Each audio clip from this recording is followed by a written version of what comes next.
Hello and welcome to Ellis Oval, a beautifully sunny late September day here for the Tufts homecoming football game. Tufts comes in 2-0, having just had a nice, sort of very motivational victory, one could say, in the night game against Wesleyan last weekend, a 16-13 victory that they may not have been deserving winners in that one. Meanwhile, Bates comes into us having been absolutely demolished by a very good Trinity side, 59-16 this past week. And it looks like a traditional matchup of the underdog coming in to play the homecoming team here. I'm Charlie Driver here with Lucas Pyle. And Lucas, let's talk about the game we have ahead. It shouldn't really be competitive if we're looking just on stats. Yeah, I've got to agree with that. Tufts coming into this game 2-0, as you said, a 16-13 win against Wesleyan. And I think one important thing to look at in that game was the quarterback, McDonald, sort of changed up his offense. In the first game of the season, in a 29-2 win against Hamilton, had 4 rushing touchdowns. But last weekend, on Saturday night, he had 2 passing touchdowns in a 16-point second quarter. And I mean, part of that is something that you have to ascribe to just the quality of the teams. Wesleyan is a team mostly on Tufts level, as Tufts gets ready to kick this run off here. And at the other end, Hamilton is a team that is in the bottom of the NESCAC, more comparable to this Bates team that's receiving a kick right now. And returning out from the 10, going to find a little bit of space and then be brought down on the outside there. So a return of around 12 yards there for number 26 for Bates. That's Jackson Hayes, the freshman wide receiver from San Marino, California. Trey Nelson, Stephen Timmons on the tackle for the Jumbo. Special teams as Bates offense will come out first. And this is an ineffectual Bates offense led by quarterback Brandon Costa, who is the leading rusher and passer for this team, except his passing leaves a little to be desired. Only 71 yards of passing in the last game and only 161 yards of passing for the entire season. And that, Lucas, is less than Ryan McDonald got last game. Yeah, and he doesn't have a passing touchdown this game. He also had a fumble last game as well, a lost fumble. So, you know, it's a big game to try and prove himself. Baldwin in the backfield with him. Costa takes it. He's stepping up in the pocket, and he's going to take it himself. And he's going to be brought down for a gain of around 1 yard there. So a decent, positive start there. Michael Magetta, the sophomore safety, in there on the tackle. He had a big game last week. He had 9-yard sack at the end of the game against Tom Piccirillo, the quarterback for Wesleyan, that sort of derailed any Wesleyan chances of winning that game, or at least tying that game on a field goal. For sure. This one will be a handoff to number 9. That's Christian Sanfilippo. He's taking it to the outside and will go out for a gain there of another 2 or so yards. And it's a big third down to start the game. They were 4 for 17 on third downs, Bates, in their last game. So not a very good efficiency rating for them. Yeah, and that'll actually be out for no gain there. Just got pushed to the outside by a strong Jumbo's defense. So it'll be a long 3rd and 8 now as the first minute of play has lapsed from the 25-yard line. Here's Costa in the shotgun. 3 wide receivers overloaded on the near side of the field. 1 on the outside, and here's the snap. He's going to look to pass, passes it to the outside, finds a man, and he's got a first down there. That's a reception for, it looks like, Marcus Ross, the senior from Mansfield, Texas.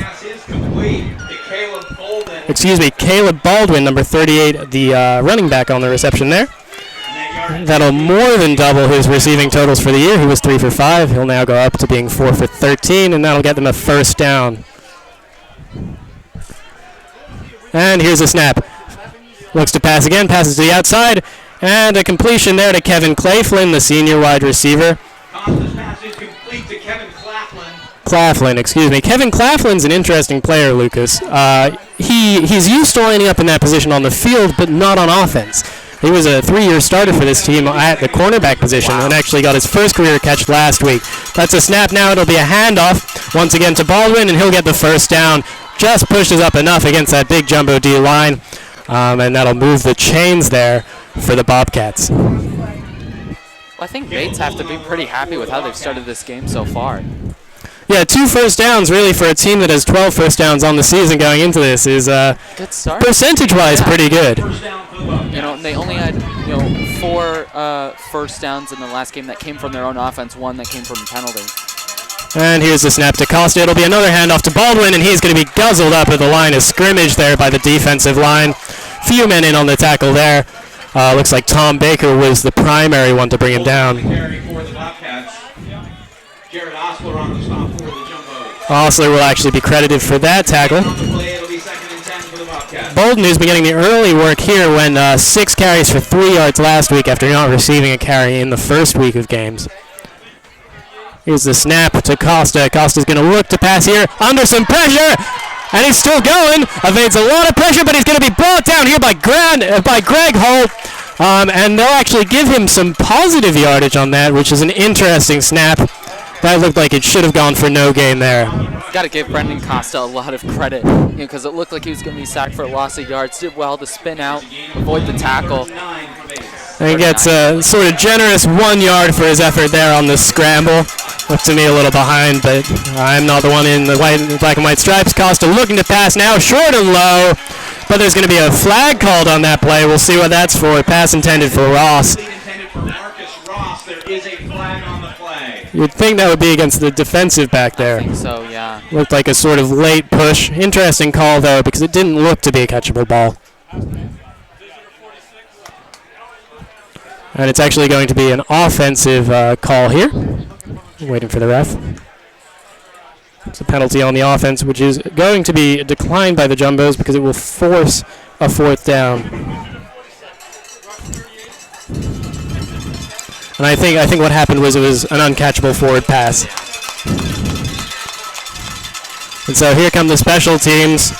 Justin Foley, the senior from Linfield, Massachusetts, he has a lot of practice this season. Punted 10 times in the last game, averaged 39 yards. His long, though, was 56, and he's going to look to replicate that here. Snap coming from the 47-yard line. And the punt, high and long. Fair catch called by the Jumbos, and they'll catch it right at the 14-yard line. So that's where this Jumbos offense will come in, looking to do a little better than they did at Wesleyan last week, right, Lucas? But I'm looking forward to seeing the connection between McDonald and Don De Leon. De Leon had the most number of yards, 64 yards on 14-yard line in the game against Wesleyan. Dan De Leon is on your near side here. On the far side is Jack Dolan, who's been out the past 2 games. He's coming back into this team. He was the yardage leader last season. McDonald's going to look to De Leon. They're short, and he tips it up. No Bates secondary sort of in there to get anything on it, but sort of dicey there. It didn't look like De Leon was ready. For sure, and I think that was one of the worries in the last game. McDonald did throw an interception in the last game. There were times where he took some risks. It is good to see that he's trying to be a bit more adventurous with his passing, but also he has to be careful, especially in these scenarios. That's going to be high there on the 2nd and 10. That was intended for the tight end Jack Donahue, but it was on target, but way too high for him to catch there. So a little shaky start for Ryan here. Donahue had a good game last time out. Only 2 catches, but 29 yards and a touchdown. It's actually sort of usurped the tight end position. Winton Blunt had been the primary tight end last season. He's now moved into more of a ancillary fullback role. 3rd and 10 now. Fakes a handoff to Borelli. McDonald rolling out to the side, looking for options, and has a man and a toe tap and catch there. That's Jack Dolan's first action of the season, and it'll go for a 1st down and a gain of around 13 yards. Yeah, sort of similar to how Bates started there. First drive, he had to get a 3rd down, but then got the 1st down just like Tufts doing right here. Dolan was one of the most dynamic offensive players in the NESCAC last season, led the league in all-purpose yards, also a punt returner. This one will be a faked handoff to Borelli, and McDonald looked to get a little tangled up and just fell over for 1 yard. Yeah. Oh, he got 2 actually. Oh, 2 yards. I guess he's tall. Well, it'll look to see if he can improve his rushing. Last game, only 28 rushing yards on 16 attempts. And we said the previous game he had 4 rushing touchdowns. 2nd and 8 now, looking to throw. Throwing up the middle and almost picked off. Almost intercepted there. That'll be a breakup for the defensive player for Bates. That'll be number 22, Devin Clyburn. That's his first breakup of the season. He just kind of nicked in there at the last moment. So it'll be a 3rd and long again, 8 yards to be specific. Overloaded on the near side, 3 wide receivers for the Jumbos. Snap to McDonald. He's going to roll out to that near side under a lot of pressure here. He's going to take it himself and make it just all the way up to around the 35-yard line. Ryan McDonald on the carry for the Jumbos. Michael Holman for the Bobcats. And so here comes the punt team and Alex LaPiana. Lapiana doubles safety and punter for this team and does a pretty good job at both. He was the co-special teams player of the year last season. Shared that with the wide receiver, Jack Dolan.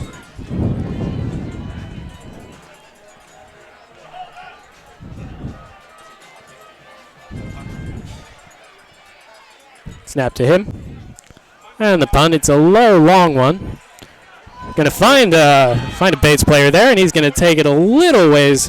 That was number 6 for Bates. That's John Lindgren, the junior from Plainville, Connecticut, on that short return. Well, I thought Lindgren did pretty well there because it was an interesting bounce, but he's still able to get a hold of it. Took him almost a bit by surprise, just bounced right into the breadbasket. Wasn't able to get a lot of yards, but...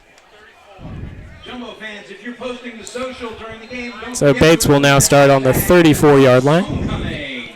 Second drive for them after a nice defensive stop against the Jumbos, who just couldn't get the ball forward. And the snap and the pass, and that'll be incomplete. Really sort of into no man's land there. Closer to any Jumbos defender than any Bates wide receiver. So that'll be a 2nd and 10. Costa last week, 14 for 26 for 71 yards. Long gain, though, for this team in the air was 13 yards, which is not ideal for any sort of offense. For sure. So Tufts can focus on the short gains and doesn't have to worry about the deep threat as we see a flag thrown. Gonna wait to see if that's an offsides on the offense or defense there. I think it might have been on the defense, but we'll see. And it's actually going to be a false start on Bates there. And so they'll have to take this one back, and it'll become a 2nd and long. Well, the penalties in their last game certainly, that was a struggle for Bates. 11 penalties for 99 yards. Here's Costa now, 4 wide receivers set for the Bobcats. There's a snap, bobbled a little, recovers, throws, and he's complete there, but only to a gain of about 5 yards. That'll be again to Claflin. It's his 2nd catch. Miles Ship, the defensive back, brings him down. One of the 2 strong Jumbo corners here.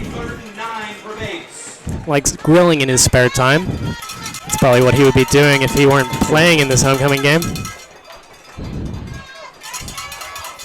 So it's a 3rd and 9 now. The crowd filling in begins. And that'll be a long throw out. Well covered by the Jumbos there and broken up by number 24, Michael Mugetto. The sophomore from Verona, New Jersey, had him every inch of the way there. For sure. And it never really looked like Jackson Hayes for Bates was ever going to get to that ball. But an interesting attempt there from Acosta to try and go long. It's something that you do have to establish as part of this. And even if that didn't come off, it was still a target, a throw that was on target. Yeah. And so here will be Foley again with the 2nd punt of the day. Pretty good the first time, almost blocked there by the Jumbos. And that's going to end up bouncing to the 30 and taken back. Number 27 for the Jumbos, Bryce Adam, brings it, and he'll get a decent chunky yardage there. Adam seems to have just sort of held on to this punt returning role, at least for now, even with the return of Dolan, who returned a punt for a touchdown last season. And so the Jumbos will get a 2nd crack at it, taking up from right around where they punted last time. They'll be at the 36-yard line here. 8:57 left in this game. Still scoreless. 1 drive, 2 drives for Bates and 1 drive for the Jumbos. Gets a little bit of yardage, but doesn't really go anywhere. So McDonald will try and change that up. Yeah, neither team's really gotten into an offensive flow as of yet. And this will be an option play there. Handed off to Mike Pedrini. Dominic Borelli has some room to run. Makes it into enemy territory all the way to the 45. That's going to be a gain of around 15 yards for the senior Dominic Borelli. Studied abroad in Florence last spring, now back in Medford and making a difference. Well, he only had 22 rushing yards last game, and that's a big play, big first down. He did have a 28-yard receiving touchdown in that game. That one doesn't work for as much going the other way, and that'll be tackled for a loss of 2 for the Jumbos there. Yeah, but I'm glad to see that Tufts were willing to switch it up. You know, they went for a lot of passes in their first drive, and it didn't really seem to be working. Now go to the run, and it got them that big first down, but now 2nd down. This will be a second and about 12. McDonald rolling out, looking to pass to De Leon. Almost intercepted, but actually caught by Dan De Leon. A nice jump there from number 22 for the Bobcats. That's Clyburn again, but it tipped up into De Leon's hands, and he got a little bit of yardage there. So it'll be a third and medium range, third and about 7 yards on the catch. Again, McDonald looking for Dan De Leon. Big third down here. Snap. McDonald takes it. He's going to look to pass, but he's going to take it himself now and get first down and a little bit more. Taken down almost at the 30-yard line. He'll get to the 32. A nice pickup of around 7 yards for Ryan McDonald. There is a flag on the play. We'll see if the flag negates that. Well, I just like the awareness there of McDonald, seeing that he didn't have any options, didn't try to force it, saw the gap to run into, just to get that first down and get them further into enemy territory. Looks like there's going to be a face mask against Bates there. Oh. So that's going to move the Jumbos up even further and get them right to the edge of the red zone. Actually, into the red zone, excuse me. This is a 15-yard penalty. It'll take them to the 17-yard line, and that's where they'll take up a new set of downs. Well, again, penalties are a big issue for Bates. They had a penalty which pushed them back on their last offensive drive, and that one has just really helped Tufts. Red zone now. Quick pass. Finds Dolan in the middle of the field, and he's going to be brought down immediately by a defensive back there. That was number 6 on the stop, John Lindgren. But a nice quick pass there that finds Jack, and he's going to come out and take a little spell on the sidelines as the Jumbos look to keep moving. 6, it'll be 2nd and 4 for the Jumbos. 2nd and 4 now, 6 yards on the catch. Man in motion is O.J. Armstrong. McDonald looking to pass, looking towards the end zone, goes through a few reads. Rolling out under some pressure, he's going to take it himself, make a man miss, and get up to the 9-yard line. So we'll get 2 there, but those quarterback legs really kind of help you pick up yardage inch and inch. For sure. But it looked like he might have had O.J. Armstrong open on the right, but just didn't open up his body to sort of look for him. But McDonald doing well to get a couple more yards. And even if they can't get the first down or get a touchdown here, they're in a perfect position for a field goal. So 3rd and short now, 2 yards to go. Snap, Winton Blunt in the game as a fullback, hands off to Borelli. He's going to get the first down and go down right around the marker. They're going to give that to him at the 7-yard line. Another good carry for Borelli. It was a good sort of offensive setup there. You brought Winton Blunt, number 80, in as the fullback. He added some auxiliary blocking, and Borelli got the yardage he needed. So now it's 1st and goal from the 6-yard line. 2 wide receivers. A lot of offensive linemen. Looks like they're going to sell run. And it's going to be a pass out to the end zone. And, well, we'll have to wait for the spot there. They're going to give him short, so it's going to be 2nd and inches here. That's nice placement from the line judge. Oh, excuse me, incomplete to Frank Roach. I'm not sure what happened there. Might have caught it out of bounds. It's a really interesting one. And it looks like they're taking... Yes. And it looks like they're taking also a cue from last game. Those sort of quick passes right to the first option were working really well, especially in the seam. So they're trying more of that in the game plan this time. He's past McDonald. He's going to look to the end zone. And incomplete for De Leon there. Some calls from the crowd for defensive interference, but nothing going there. And it'll go to 4th down. Excuse me, 3rd and goal. So one more shot. Jumbos come into this with the 7th-ranked defense in the NESCAC right now. Or 7th-ranked offense. Bates coming in with the 3rd-to-last ranked defense, allowing upwards of 400 yards per game. So here's 3rd and goal. This is going to be a handoff to Borelli, and he's going to be brought down for a loss. So a major mistake in the play calling there for the Jumbos as Borelli gets bottled up. And here comes the special teams unit. And Matthew Alswanger, the sophomore from Stamford, Connecticut, who made 2 field goals last week, including tying his career best with 41 yards. This one's going to be about 25 yards.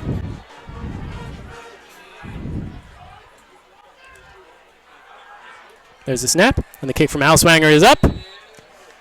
And it's good. So the Jumbos take first blood here against the Bobcats, going up 3-0 on a field goal from Matthew Alswanger. So we'll see if the Bates Bobcats can respond. Lucas, what did you think of that drive? Well, I thought it was a good drive. I think McDonald had some good passes. Borelli had one nice run to start the drive. They'll certainly be disappointed that they had a 1st and goal on the 6-yard line, but weren't able to capitalize and get a touchdown. But they're on the scoreboard first, and I think they're slowly starting to build up momentum. And Bates really having trouble with Tufts, the Tufts defense. So I think right now Tufts will be happy with how they've started the game. McDonald is also getting more room to run in this situation, which is definitely helping the team, because when you can plan against the quarterback sneak and just take it out of the game, then half the offense goes away. McDonald, the leading rusher on this team last year, one of the top 3 rushers in the entire NESCAC, gets it done on it with his legs as much as with his arm. And when you take half of that out of the equation, it becomes much easier to defend. So here's going to be the kickoff now from the Jumbos. 2 men back to receive for the Bobcats. It's going to be a short kick. Coming out to receive that again is number 26, Lindgren, and he's going to be brought down at the 25-yard line.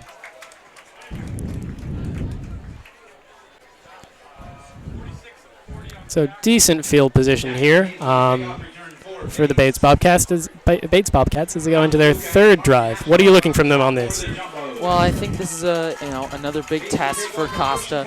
And also, can we see if Bates has a potential rusher? They really struggle, not just in their passing game, but in their rushing game as well.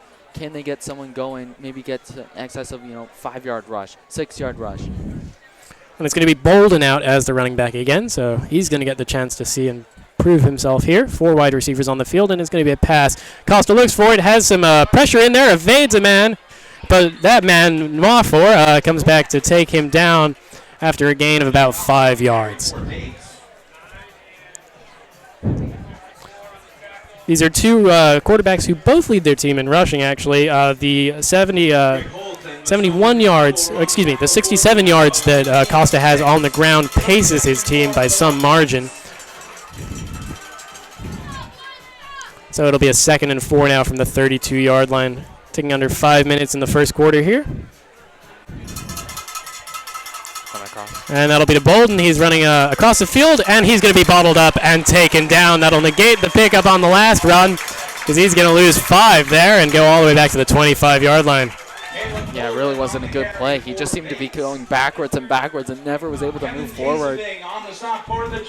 Kevin Kizenbing brought him down there. And it looked like a lost cause as soon as Bolden had taken possession of that ball.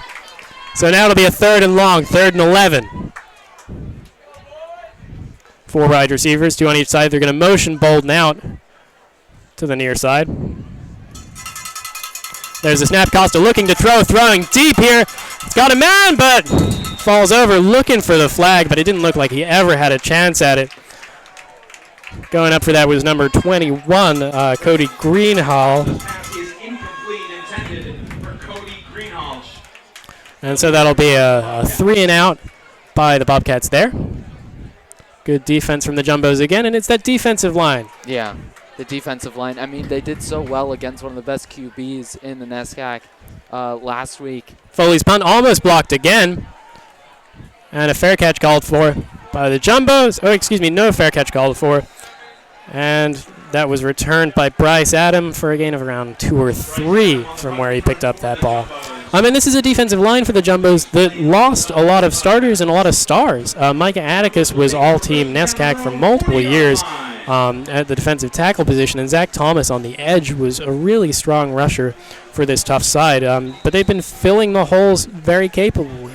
Sure. Kizingbing is doing really well in terms of tackles. He's 2nd on the team in that department, and Baker's been adding a lot as well from the inside. So now here's the Tufts offense back on the field after a nice drive that led to a field goal. McDonald looking to pass short, and he finds Blunt, but he was a little unexpected there. Just didn't see it out of the hand and dropped it. Well, defender on the play there, Michael Bowman, I think if he'd been a bit more aware, maybe could have even gotten the ball because it deflected off the hands nearly another potential interception. So 2nd and 10 now from the 40. Snap to McDonald. He's going to give that off to Borelli, who's going to get immediately eaten up by that Bates defensive line for a gain of 2. Mike Pedrini on the carry for the Jumbos. Chase Fulton on the stop for the Bobcats. Yeah, big 3rd down now. They were only 4 of 13 on 3rd down completions in their 16-13 win against Wesleyan last weekend, but they've done okay in the 3rd down in this game. 3rd and 8 now. Snap to McDonald. Looking to pass. Looking for Blunt up the middle, and this time he brings it down and has a first. A nice catch from the fullback, Winton Blunt. Moves the Jumbos into Bates territory up to the 46-yard line. Yeah, great catch there.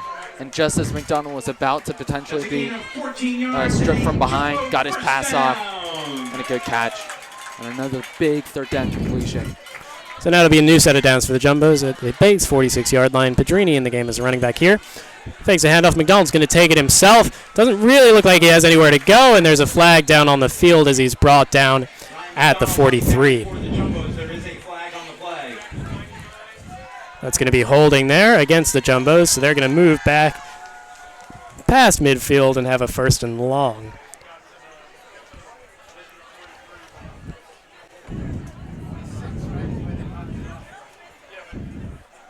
It's going to be a loss of 10, and they're going to reset at their own 44. So that's going to be a 1st and 20. Yeah, so this is a moment where McDonald has to look to pass. Yeah, for sure. Big setback. How does he respond? And he does look to pass here. And some nice rush from the Bobcats, but he's got an open man. It's Donahue, and he drops it. A huge drop from Jack Donahue. He was wide open. He had that ball. Yeah, you can see he just never got a complete grasp of the ball. Always was bobbling around, never got complete control of it. And it just doesn't look like McDonald and his receivers have been on the same page at all in this first quarter. So now we'll repeat that at 2nd and 20. Donald Pedrini still in the backfield. Looking to pass, under some pressure, so he's going to take it himself past midfield. He's going to have all the room, 20 yards and more for Ryan McDonald, still going. And he's going to be brought down at the 18. A huge run for Ryan McDonald. Didn't look like he was going to make it even to the original set of downs. Made it all the way for 20 and more. Huge gain. Into the red zone. I mean, they were on a 2nd and 20, and now they're into the red zone. Unbelievable. And that's the Ryan McDonald we know. And that's going to be a 42-yard gain for the senior. And that's got a huge moment in this drive, and they're back in Bates territory. Got a field goal last time, trying to make it 7 from this one. 1st and 10. Snap to McDonald, looking to pass quick to O.J. Armstrong, who catches it as he's going down and gets in within the 10. He'll get that to the 8-yard line. A gain of 8 for the sophomore from Miami, Florida, who didn't play at all last season but is making a difference here. Probably the closest analog we have to O.J. Armstrong on this team is Tyreek Hill. He's definitely the fastest man on this field. Set his high school records in the 100, 200, and 400 while playing track and field in the spring. Now snap to McDonald, handoff to Pedrini, has some room, and he's going to score there. Mike Pedrini with a nice 9-yard touchdown. And the Jumbos get on the board again. Great run there from Pedrini. Nice little run, little move as well. But you have to say that a lot of this, that has to all come down to Ryan McDonald as well. That huge run to set them up into that position. And then the offensive line stepped up on that play. A huge hole open for Mike Pedrini, and it was point perfect for the junior. And now Al Swanger's extra point. 3 for 6 on the year, but he's made that one now. And so Jumbos go up 10-0 here with 1 minute 20 left in the first quarter. And that's more like it. That's what you want. That's the biggest play that the Jumbos have had the last 2 weeks. Their high was about, I think, 30 yards last week, but Ryan McDonald there taking it for 42 and just changing the face of this game with one play. Yeah, he's really been the orchestrator of this offense in this game. And, they didn't have any points in the first quarter in their last game last weekend, but already 10 so far in this quarter. And they are really taking control. And Bates are, it is only the first quarter, but they're in trouble right now. they've got to get something going. And they're going to get that chance now. Here comes the kickoff for the Jumbos. O.J. Armstrong going to be kicking this one off.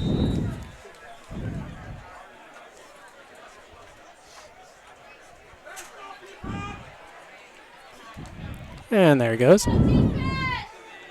That's out to Hayes. Hayes takes it from about the 5. He's past the 20 now, out to the outside and pulled down at around the 26-yard line. They're going to spot him at the 29 there. So a nice return. Jack Duffy with the special teams tackle on the defensive side. So 1st and 10 here for Costa and company. Trying to do a little more and get into Jumbo's territory on this, their 4th drive of the day. And here comes the offense. This is a Bates team that's in a little transitional period. Their longtime head coach since 1998, Mark Harriman, left after last season, and they brought in a new coach, Malik Hall. This is his 1st year with the school. Had previously played at UMass Amherst in his playing days. This is going to be an option to Bolden, who's going to be Costa, who takes it himself and gets a gain of 1 there up to the 40. And that also means a sort of change in the way that this offense runs. They worked on a sort of college football hallmark of the triple option, which is a play that they've not run so far in this game or much at all this season. The triple option is a nightmare for opposing coaches to sort of plan against because there are so many moving parts. But now it's sort of a more simple style of offense from Hall. That's going to be a pass that's nowhere close to the receiver there, intended for number 25, Kyle Flaherty. But Costa was just nowhere to be found with that pass. And so it'll be a 3rd and 9. I think Tom Baker did a really good job of pressuring Costa there, and really didn't have time to find a receiver and just sort of almost had to throw it away. So after that incompletion, we'll have another 3rd and long. Conversions haven't been going well so far for the Bobcats. We'll see if this one's any different. Bolden motions out now. 5 wide receivers. Costa's going to look to throw, and he finds Bolden, but it's nowhere near the 1st down marker. He's going to be taken down at the 35-yard line, which is going to be 4 yards short there. And so here come the special teams again, and Foley to give a punt. Another, really lackluster drive there from Bates. And part of that is the Jumbo's pressure that they're getting, and part of that is you think, ineffectual play calling. That's not one that you want to see on a 3rd down. For sure. It was interesting to see in their last 2 3rd downs, they went long, looking for a man down the middle for a long pass. That one they went short and then just couldn't get any yards. And that'll be the end of the 1st quarter here, and the end of Lucas's first quarter with us. He's going to be back in the 2nd half because we have a trainee getting some new members blooded here, and Matthew Soderberg is going to come in here. So Lucas, I'll see you in a little bit. See you in a little bit. All right. And I'm going to take this moment while Matthew switches over with Lucas to the headset to just talk to you about a new thing that JumboCast has been doing recently. We actually started yesterday. We have our own radio show now. We're trying to push in on ESPN's stances, having both TV-based broadcasts and radio. So we have a show. It's called JumboCast Radio, 3 to 4 every other Friday. We did one yesterday, and we're going to be doing one in 2 weeks. So you can check that out either on 91.5 WMFO, or you can get it on demand for up to 2 weeks through the WMFO.org website. So we hope you give that one a look. We're very proud of it and happy that it's an opportunity that we're doing. And now it's my turn to welcome Matthew to the booth. So Matthew, you want to say hello and say sort of what you've seen from these 2 teams in the 1st quarter? Hey Charlie, I'm glad to be here. I've seen, looking at the scoreboard, you might expect an even larger Tufts lead the way this game has gone. I think that has a lot to do with the Tufts defense and the way they've kept the offense on the field and given them a lot of time. Short bouncing punt there. Adams isn't even going to bother trying to receive that, and it'll roll all the way to the 27-yard line where it'll be picked up by the Bobcats, and that's where Ryan McDonald will come back out after a dynamic drive that led to a Mike Pedrini 9-yard rushing touchdown. It's been interesting seeing the Jumbo offense trying to pick up on some sort of rhythm after they've caught a couple big plays off, and they've been able to run the ball rather well. But Ryan McDonald hasn't gotten into his rhythm before that big run there at the end of the 1st. And we'll see if he's able to carry that rhythm over now on this next drive into the 2nd quarter. 10-0 on a homecoming weekend. Matthew Soderberg and Charlie Driver. I'm Charlie Driver.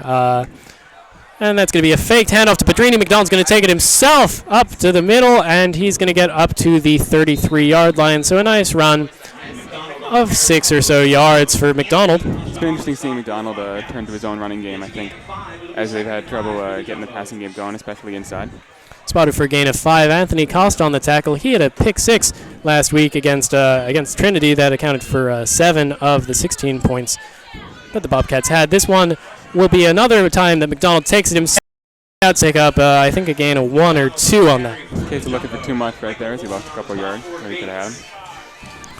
So 3rd and 5 now for the Jumbos. Excuse me, 3rd and 2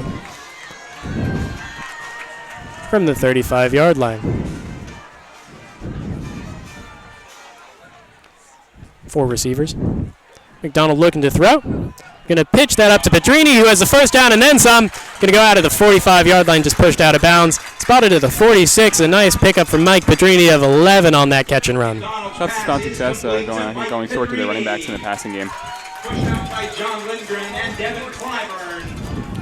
Especially when they look deep, they've struggled to get an open man. So Jumbo's first down now after a 3rd down conversion from the 46-yard line. McDonald with the play-action pass, and that's going to be complete to Dolan, who'll be brought down right around the 47-yard line on the the Bates side of the field. Getting my main schools all mixed up here. That's Costa again on the tackle. Nice work from him on the safety spot. We really have seen the Tufts offense get a lot of time to work through their own issues and stay on the field. Snap to McDonald now. Looks for Dolan. Doesn't find that read. Almost brought down, and he's going to go deep. And it's going to be almost picked off. It looks like that's going to drop to the ground and incomplete because of a tangle of Bates players. But that's a nervy moment for Ryan McDonald. Big missed opportunity for Bates to try to switch the momentum around here. Dan DeLeon got some hands on it, but it got tipped up into the air. And nothing going for the Bates secondary in trying to come down with that ball. So it'll be a 3rd and 3 here for the Jumbos.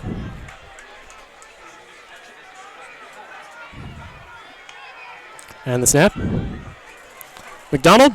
And it's Donahue with another drop. He's having a poor game so far. And so it'll be a 4th down, and out comes the punting team here. This is a long-running rivalry in the NESCAC. This is the first game in this series was played in 1875. That was when Tufts first started playing football.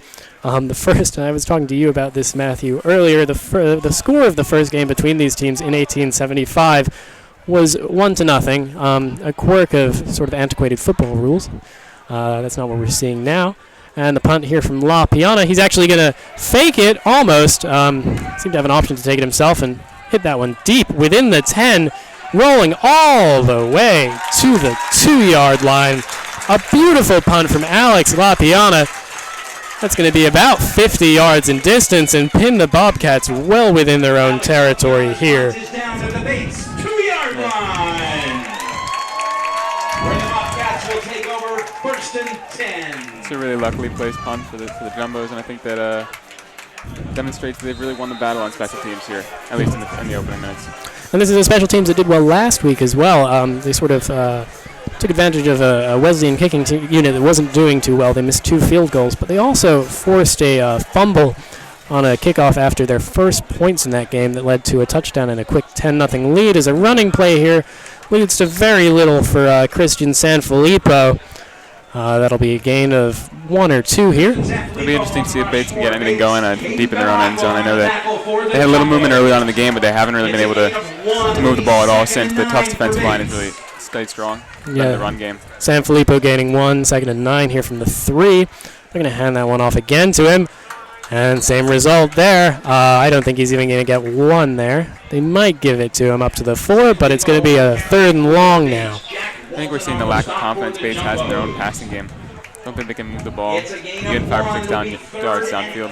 But you have to think they're going to try here, right, Matthew? Absolutely. So it's 3rd and 8 from their 4-yard line now. Jumbo's defense not giving a yard. Three men front for the Jumbos are in pass protection. Snap to Costa here. He's looking to throw. Under some pressure, he's going to take it himself, and he has some room, but he's not going to get that first down. He's going to get all the way to the 10 when he's brought down by Greg Holt, the junior and the linchpin of this Jumbos defense, leading the team in tackles. Third in the NESCAC in tackles right now. The first team all NESCAC from last year, continuing that form and bringing out the Bates punt team here. Feels we've seen the Bates punt team as much as the Bates offense itself. Not exactly on the pace that they were at last week, where Foley punted 10 times, but they're getting up there. This is, I think, the fourth.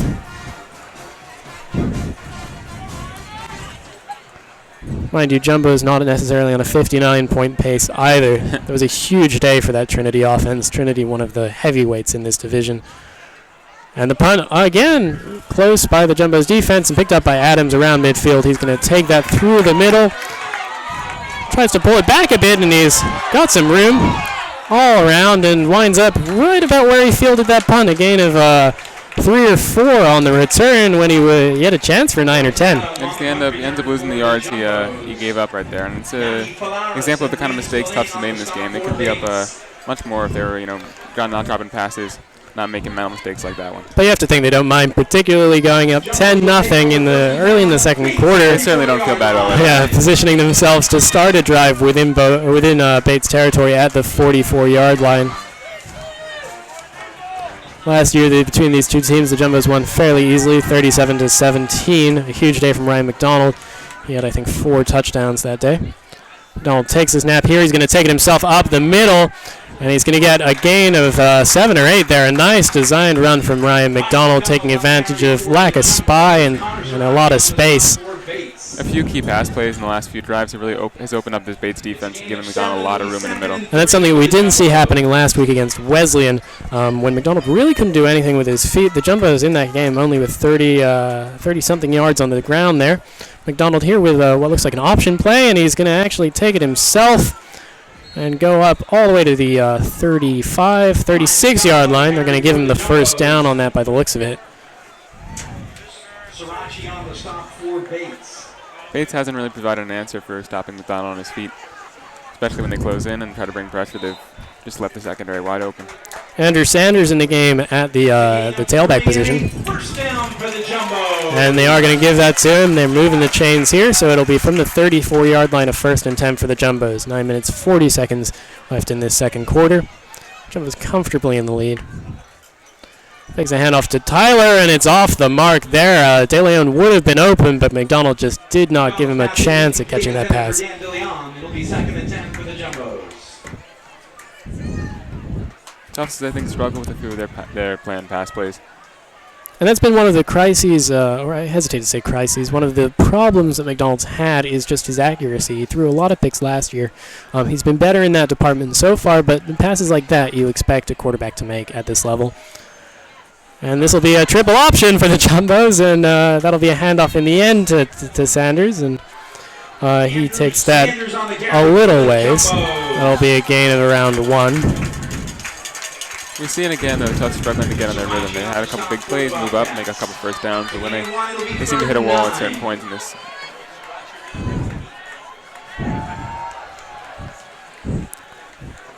All right, 3rd and 9 now from the 33 for the Jumbos. 3 receivers, excuse me. McDonald looking to the far side of the field, but he's going to take it himself after evading some pressure. Throwing deep towards the end zone. He's got Klaus! Klaus had it in his hands, but there's a flag on the field. And we'll see what that is, but that looks like it could be a defensive pass interference call. That's what it looked like to me, Charlie. Klaus had it in his hands, but there was a lot of sort of handsiness over there with the defensive backs from the Bobcats, and we're going to wait for a call from the referees here. McDonald had a lot of time after running out of that pocket to look deep. Sort of a lofted pass that was right on the money to Klaus. The senior who's going to work in the financial industry next year after graduation. And there is no foul on that play.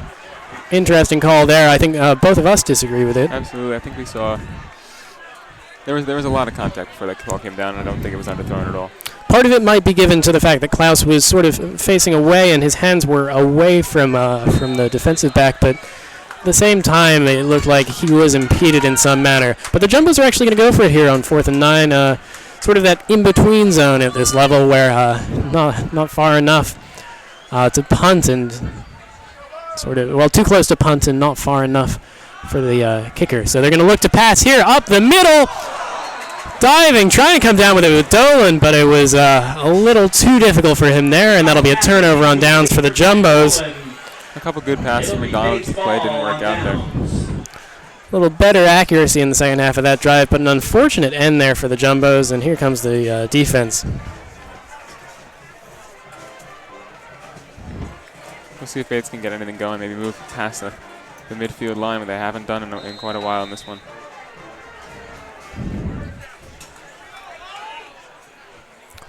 Here's Costa. He's going to give the handoff to Bolden, who's running to the outside, and he's going to be brought down for a gain of about 2 yards there. That was Miles Ship, the corner on that stop.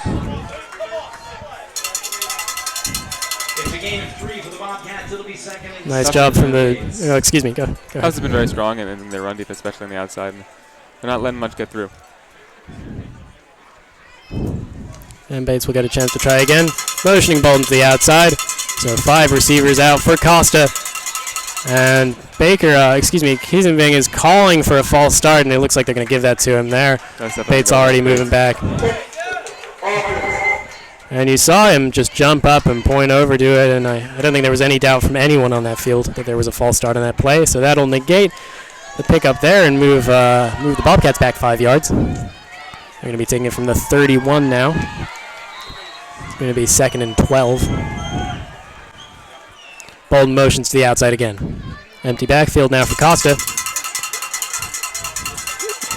He's got a lot of time looking to pass deep to no one in particular. Up there to try and get it was La Piana. You have any idea what was going on there? Looked like he was trying to toss it to the Tufts right there, so I'm not sure what was going through his head. Maybe a misread, miscommunication, that kind of thing. It's either miscommunication or a failing in collusion from Costa there. And either way, it'll stick at 3rd and 12 now. Bolden returns to Costa's side. We'll see if he goes out as he's done on every play in this drive so far. No, he's going to stick in pass protection. Looking deep again is Costa. Doesn't look like he has a man. Nice defense from Alex LaPiana. Doesn't give any sort of opening there to number 13 for the Bobcats, Marcus Ross. And there'll be a quick end to the drive after a nice stop on 4th down by the Bobcats. I think Bates has been focusing on going deep and trying to force things. They feel themselves down 10-0, and they want to start shifting the momentum in this one. But they've not really come close at this point. It's either from a lack of accuracy or a lack of open receiver down the field. And if they keep hauling it like that one, you have to think they're going to lead to a mistake at some point. Absolutely. Here's the punt from Foley. It's a nice long one, ranging back as Adams. He's going to collect that around the 27-yard line. Makes a few men miss there. Still cutting up in some space and makes it all the way to the 45. A nice return from the wide receiver. And that'll be really beneficial for the Jumbos in terms of field position, and that just underlines sort of advantage the Jumbos have had in special teams. A lot of nice returns so far. They've been able to start their drives at midfield or almost there. So nothing from the last drive. They're going to try and learn from those mistakes. McDonald looked a lot better in the second half. They're going to start it, though, with a handoff to Dominic Borelli. Going to get eaten up before the line of scrimmage for a loss of 1. Borelli has struggled to get something going in this game. I think Pedrini's been kind of leading the charge following McDonald in the running game. Borelli's been the main man so far this season. Pedrini more of a compliment to him, and it's sort of sticking with that right now. 9 for 22 last week. Pedrini, mind you, only 3 for 6. And there's a snap to McDonald, almost taken down straight away, and they'll get to him at the end for no gain. Or, excuse me, a gain of 1. They'll move back up to the line of scrimmage. Ryan McDonald on the carry for the Jumbos. It's a gain of 2. Looks like a generous sort of forward progress, actually. The officials have given him 2. I'd call it more than generous, absolutely. So we'll get it to the 46-yard line. And it'll be a 3rd and 9 for the Jumbos now. They've done a pretty good job converting on 3rd down. 3 wide receivers. McDonald looking for him. It's going to go medium length. Frank Roach there with the reception, and he's brought down right around the 30-yard line. Nice job from the senior from Arlington, Massachusetts. One catch last week, one catch today, but that's a big one there. That's the kind of confidence we're looking for from McDonald. Knowing his receiver will be there, getting the ball down there. And they're going to run this one quick. It's a designed run from McDonald. Bounces around, and he's going to be taken down for a gain of 1. They're going to give that to him. On the tackle was Tyler Harrington, the senior from Haverhill, Massachusetts. Tufts has tried to run it quick a couple times here now, but Bates seems ready for it. And it seems like also the space is opening up for McDonald if he stays in the pocket. If they sell pass more, that's been a more effective sort of thing for them to do. Definitely. 2nd and 9. Snap, McDonald looking to throw. Got some time, looking up in the middle. No one's there. Miscommunication perhaps, and McDonald's been taken down hard, but he's going to rally himself back up. Hit a couple of receivers down there. I don't know where he was looking, but they certainly were on the same page. Looks like he wanted a roughing the passer penalty there, but he's not going to get it. This is not the NFL, unfortunately. So 3rd and 9 again. Last time led to a nice completion to Roach. We'll see what this one has in store. Snap to McDonald. He's going to look towards the end zone and healthily overthrows his receiver there, intended for De Leon. And another return of inaccuracy for McDonald on that throw. He seems a bit nervous in the pocket, maybe a little shaken after getting hit a couple times. And they're going to go for it on 4th and 9 again, so an almost identical drive to the last one leads us to this scenario. The 26-yard line, 4th and 9 for the Jumbos. Had been 67% going for it on 4th down. At this point, 2 for 3. They're now 50%, and it looks like that's a completely botched play, and the Jumbos are going to be brought down at the 30. A sack for Bates there. Looked like number 94 on the sack, Walter Washington. That's his first sack of the season. And that'll be a turnover on downs for the second straight drive, and that play just never came out to anything. Something was miscommunicated there between even the offensive line and the wideouts there, and Bates was able to take advantage of it. So Bates is going to try and do a little more last time after a drive that ended before it even began down at their own end zone. This time they're starting from the 30-yard line. That sack helps them with field position again. Fakes the handoff to Bolden. Costa's going to take it himself to the far side. Has some room to run. Gets the first down. That's going to be equal to his long game from last time. That's a 13-yard pickup for Costa. Taking a page out of McDonald's book there. Maybe getting the quarterback involved in the run game is going to open a few things up for Bates here. And it's a very nice play. Sold the fake really well and fooled the Jumbo's defense, and that'll be enough to move the chains. This time, he's going to take it himself to the other side, and it's not going to trick the Jumbos now as he's driven into the ground by the Jumbo's defense. That was Alex LaPiana on the tackle. Jumbo's defense side there, they weren't going to be fooled again.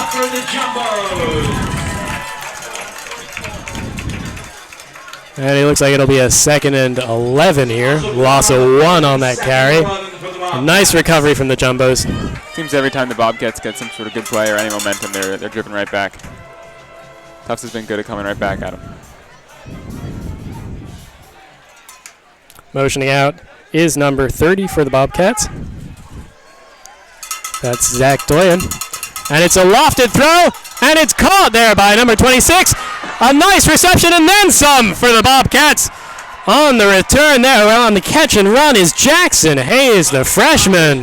That's going to be the Bobcats' biggest play perhaps of the year. A really nice pickup for them there, and nice play from the freshman. Costa really just floated it in there. Got right by a couple Tufts defenders right there. And they'll see if they can capitalize on this instead of getting turned back right again. Biggest play of the Bobcats game now puts them in scoring position for the first time. Costa driven out of the pocket here looking to pass. Doesn't really have an open man, but finds one anyway. That's him again, number 26, Jackson Hayes, the freshman from San Marino, California, with 2 catches now. It's their leading receiver now with 6 catches on the season. Looks like a dangerous pass to the middle, but Costa has had some sort of renewed confidence on this drive. It'll now be a 2nd and 1 from the 14-yard line into the red zone. Go the Bobcats. Trying to claw their way back into this one. Looking for a quick pass there and finds his man, Costa, and brought down right around the 5-yard line. Gonna wait and see who I can get the number. Cody Greenbaugh on that catch, and that'll take it to a 1st and 5. 1st and goal, from the 5-yard line. And this is a big moment for Bates in this game, Matthew. Absolutely. This is the first real challenge Tufts defense has faced. Fullback in. They're going to hand that off now. Going to the house is number 9, Christian Sanfilippo. Hadn't been able to do anything up to this point, but with some nice blocking, he rips off a 5-yard touchdown run. And the Bates Bobcats are on the board here, 10-6 in favor of the Jumbos now, pending this extra point. It seems like we saw a different Tufts defense out on the field during that drive. I also think that it was sort of a different approach from that Bobcats offense. There was a lot more speed and urgency in the throwing. Absolutely. And here now is Foley for the extra point. And that extra point is up and easily good there from Justin Foley. 2 for 3 now on the year for extra points, and it's a 3-point game with 3 minutes and 19 seconds left in the second quarter. And just like that, it's a game again, and I think that this is going to be a big drive for Tufts to see if they can put more points on the board before they head to the locker room. And this is after 2 drives that have been stalled on turnovers on downs. Jumbo's hopefully trying to get some points out of this one. I think on the last one they could have really tried to take a field goal, but they wanted to go for more. They've been able to move the ball, but they haven't been able to convert in some key situations toward the end of the second quarter.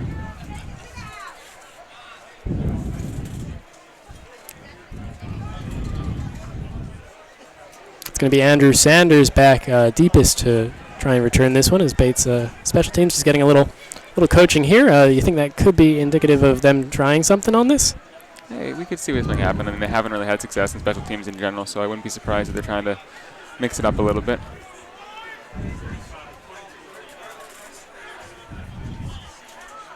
Little straggler coming out now to join up the team. You can tell the Tufts is ready for this. They really want to send a message before they head back to the half. A lot of planning going into this kickoff here. We'll see if they try anything interesting or just kick it deep to Sanders. And that's what they're going to do. That's going all the way to the end zone there. But it's going to be returnable here. Past the 10, past the 20, and Sanders has some room. Still going after the 40, and he's bumped out of bounds. A huge gain there on the return for Andrew Sanders. A return of over 40 yards. He saw the gap immediately and he took it. And we've been talking about field position. That was their best chance there, kicking that ball to the end zone. But the Jumbo special teams has done it again. And that's actually, it looks like they're going to say that his foot was out of bounds at the 31. Still a huge return, though, and a very nice job by Andrew Sanders. He's going to step out of the game. Looks like Borelli in the backfield. He's going to have the ball here, go up the middle and get enough for the first down. They're going to spot that at the 41, and that'll move the chains. A nice run up the middle for him. It's good to see Tufts trying to push the ball up the middle and actually find some success, something they haven't had yet. And they're going to go back to that strategy, and this time he runs into a brick wall, falls down for a gain of 3. You can feel the urgency from this Tufts offense. They don't want to settle for a field goal. They don't want to go into the half with no points on the board. We're at the point in the game where, or once you start the game, the stats don't matter. It's a cliche, but it's true, and this is a Bates Bobcats team that's giving up much more of a fight than on paper you would have expected them to. Snap now to McDonald. He's going to look to pass. He's going to go short, and it's batted down there by number 95. Tyler Harrington got his hand up there with the breakup. That's his first of the season. A beautiful play by the senior.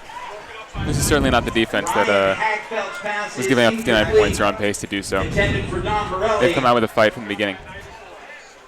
Walter Washington with the breakup for Bates. It'll be 3rd and 7 for the Jumbos. 3rd and 7 now for Tufts.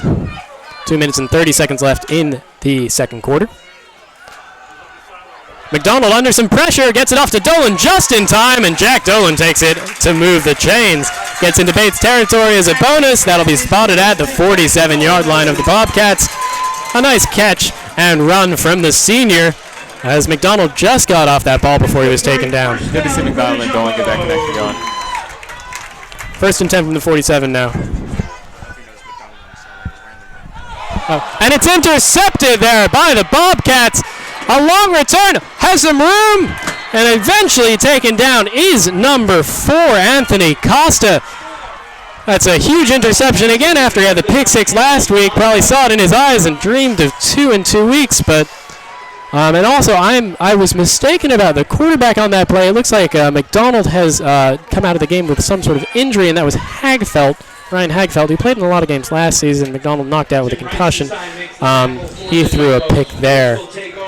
First and 10 on the Tufts 31-yard line. That's not a good look for a quarterback just coming into the game. The senior will try and do better in the second half if he gets that opportunity, or maybe in the first half, depending on the result of this play. We'll keep you updated as to McDonald's status when we can. Costa now fakes a handoff. He's going to look to throw, but take it up the middle himself, and any room he had is closed off from behind. Combining on that tackle is Kiesenbing and Baker. And we've seen a major shift in momentum here in the last 5 minutes from a 10-0 ball game to Bates knocking on the door again after that pick. That's a gain of 2 on the play. Nice job recovering from that defensive line.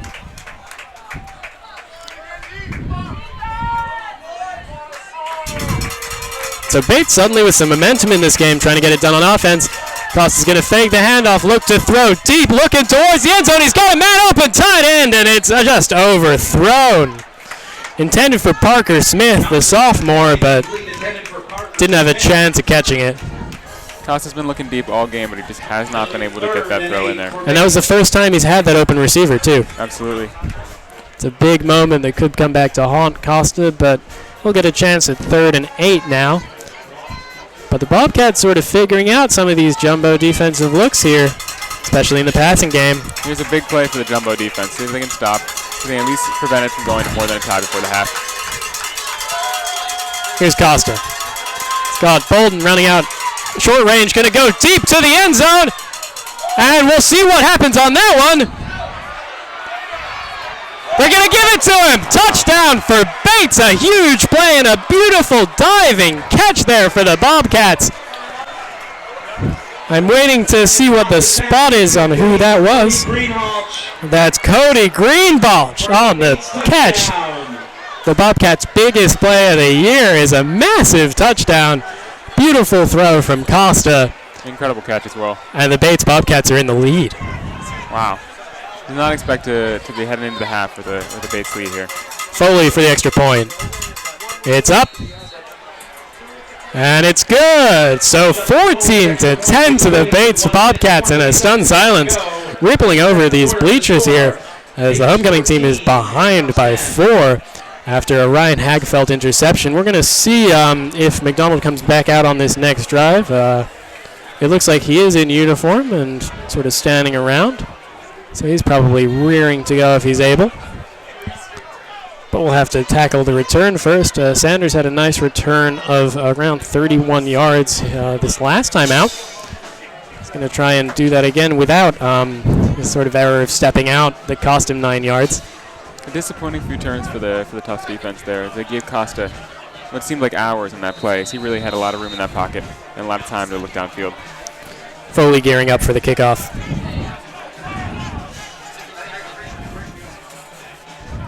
Bates Bobcats haven't beaten Tufts in 4 years. But they're threatening here on homecoming day. It's going to be a deep kick. Going to be inbounds. Sanders is going to return it from the 1. Past the 10. Up to the 20. Before he even gets to the 20, it looks like he tripped on a divot or just took a dive. And the Jumbos will take over the 18-yard line on offense again. And the question is, who's going to be under center?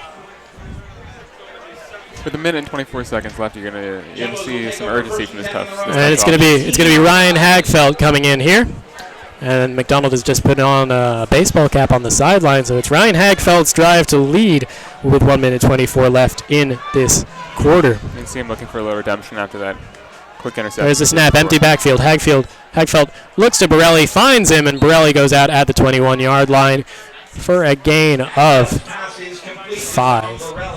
And the focus on this offense now is, of course, getting the ball out of bounds, stopping the clock, giving themselves a chance to keep moving down the field. Minute 16 now. 2nd and 6. Hagfeld with Borelli. Going to roll out to that side.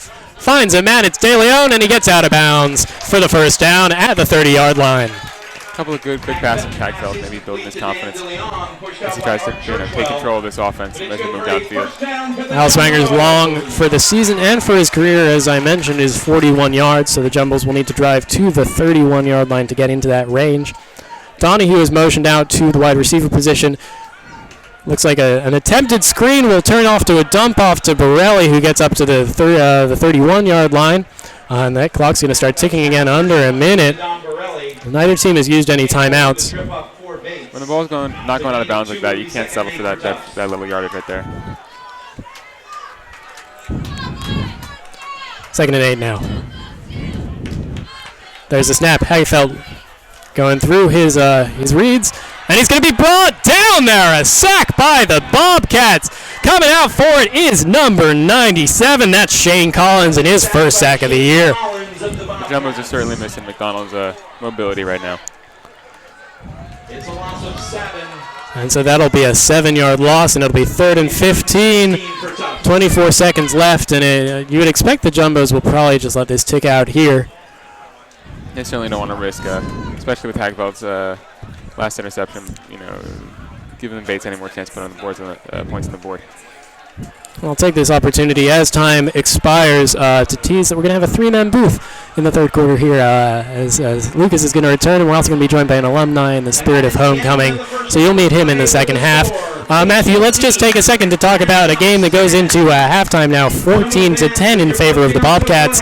And it looked like Tufts had total control in the game, but it just got away from them at the end there. A really surprising second quarter right there, and you see maybe lack of energy, maybe lack of urgency from this Tufts defense, and the Tufts offense stalled a couple times on 4th down, and with this injury to McDonald, there's definitely a lot to be concerned with going into this half for the Jumbos. And we're going to see what Savetti can do with his halftime team talk here, and if Malik Hill can get his team to come out at halftime doing just as well as they did before. Jumbos will receive. We'll be back in around 20 minutes with you, with Lucas Pyle and one of our JumboCast alumni, so please stay with us.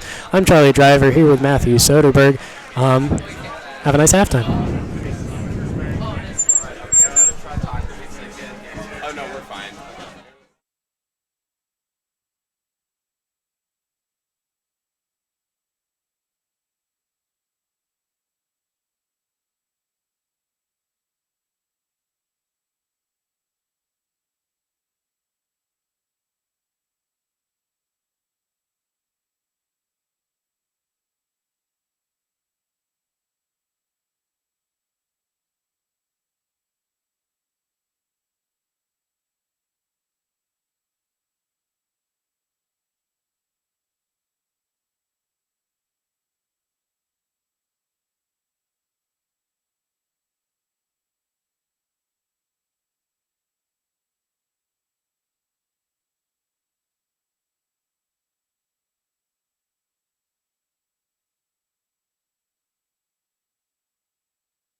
And welcome back. We're just getting gearing up for the second half of action here at Ellis Oval on this homecoming weekend.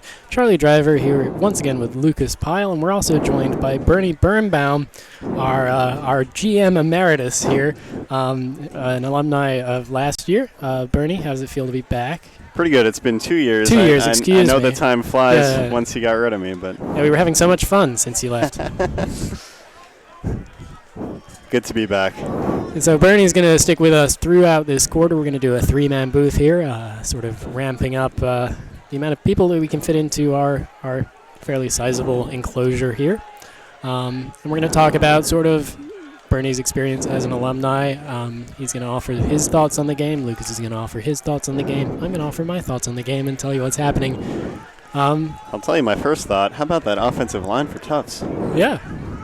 They've had sort of up and down moments. They've been doing really well for opening holes, but there have just been some moments when they've fallen up short and Bates has gone to them with pressure. And I think, to be fair, we haven't necessarily given Bates enough credit throughout this game because they've been playing extremely well. And they're up 14-10. And that's where we take off here as Andrew Sanders goes back right to the 1 yard line to return this kickoff.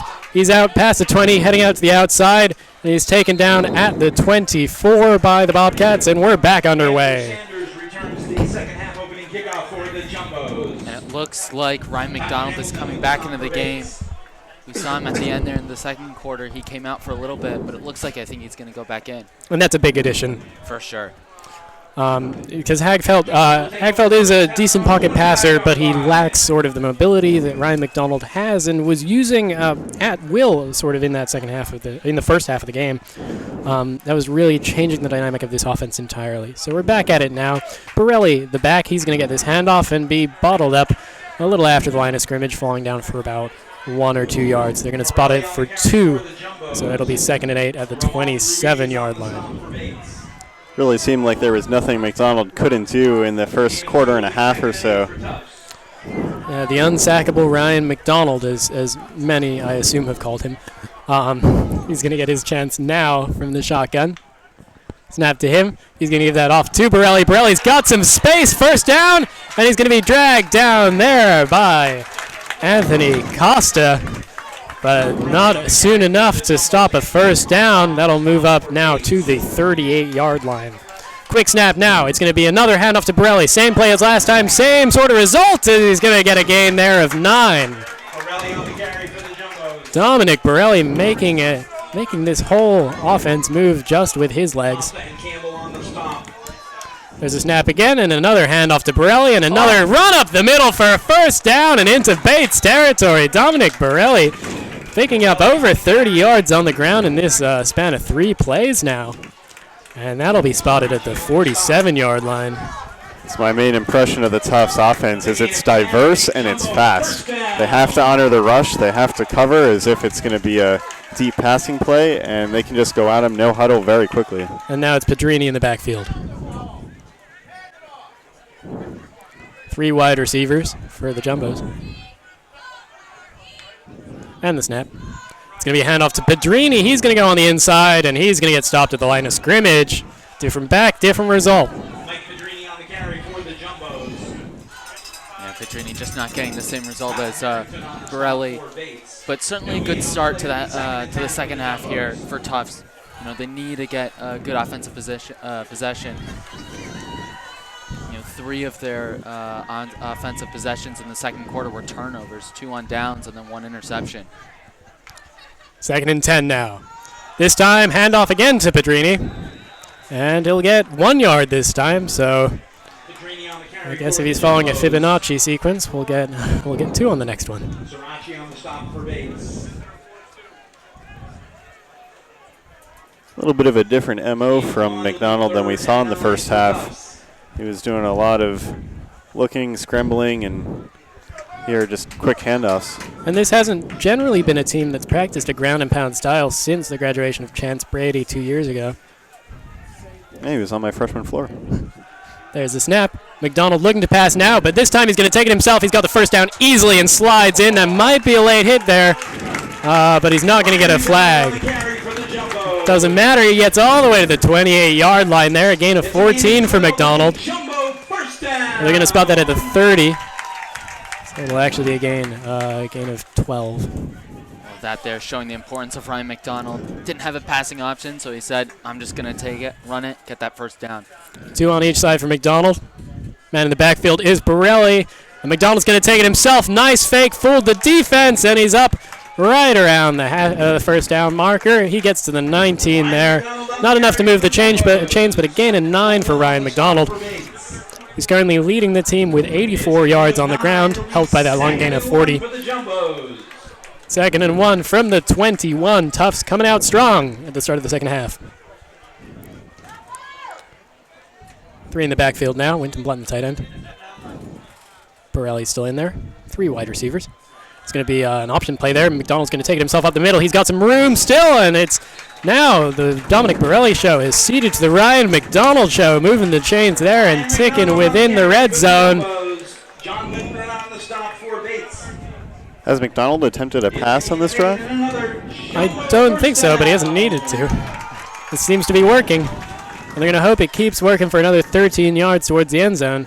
Tufts wants its lead back, and it wants the support of these fans back. It also probably wants the fans to come back, too. There aren't that many.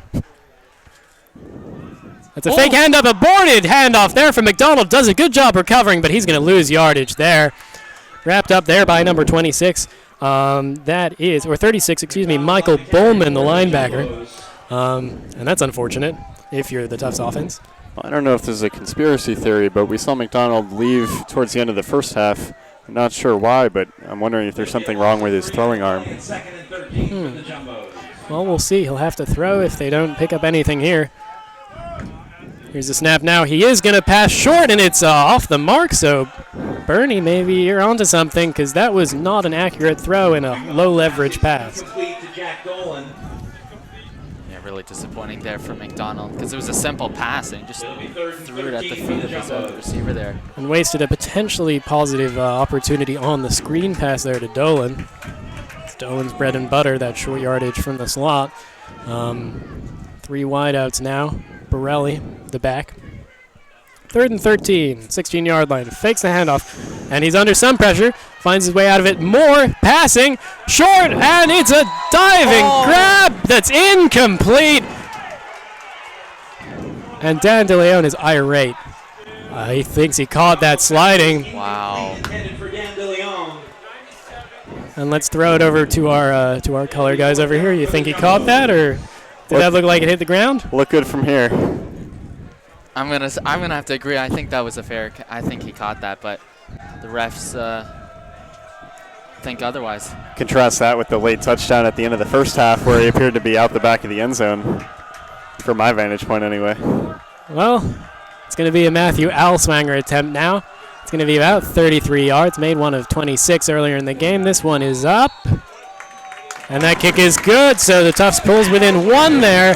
But perhaps some missed opportunities on a drive where they got into the red zone very easily and stalled as a result of inaccurate passing. So, sort of started bright before falling back to earth there for the Jumbos. Yeah, but I think still a good start to the second half here in this third quarter, because as we saw in the second quarter, they really had no offense going. 3 turnovers, but that was a great start. McDonald was running the ball well. Borelli as well had some good rushes. And so you hope, if you're a Tufts fan, that it's going to be better for McDonald going forward throwing the ball, because if you take that out of the game, they can move the ball on the ground, but they were being very effective in the air in that first half. McDonald was, mind you, inaccurate, 8 for 24 for 91, but he was getting the passes when they counted. Here's the kickoff. Wouldn't necessarily ding McDonald. A lot of those passes clanged off the hands of the receivers. Yeah, Jack Donahue in particular with 2 drops in that. Dan DeLeon with a little sort of out of page. And that'll be moved up now to the 30-yard line. That'll be a flag. Very inaccurate kickoff there from Tufts. And that went right out of bounds. Kicking that one off was number 8. That's Taya Igbiri, the sophomore from Staten Island, New York. That's a piece of the game I'm a little bit curious about. You guys have been following the team a little bit more closely than I have. When they were deep in Bates territory at the second half, they twice opted to go for it on 4th and long rather than attempting a kickoff or a field goal. I mean, they were in so I sort of questioned one of those decisions, just in terms of in range. They had one where they went for it on the 26 and one where they went for it on around the 34. Sure. 34 is out of the range of Al Swanger, but the 26 is not. That's well within his range. He's made that before. And I think it was just opportunistic, and it's come back to bite them now in a game where they're down 1. 10 minutes to go now. And it's starting at the 30 here, thanks to the NCAA rules on out-of-bound kickoffs. And the snap to Costa. He's going to look to throw, and he passes, and it's complete there. And out of bounds for a gain of around 8 is number 11. That's Cody Greenball. He's the one who caught that touchdown that sort of changed the face of this game early in the second quarter. Good for a gain of 7. It'll be 2nd and 3 for Bates. And this time it's a handoff. And bottled up. Costa ended up taking it himself there on the option, and he was stopped for no gain. Greg Holt coming up with that. Again, leading tackler on this team. Now in his junior year. From Temecula, California.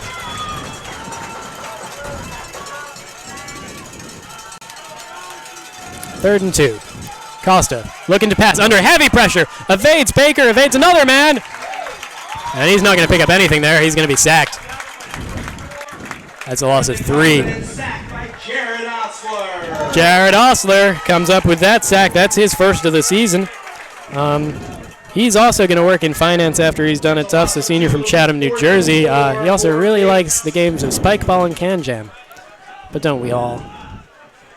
So now the punting team is out with Foley. So a successful Jumbo's defensive stand now will put McDonald and Co. back in a position to go for this. Preston was closing in, but wasn't even in a position to block.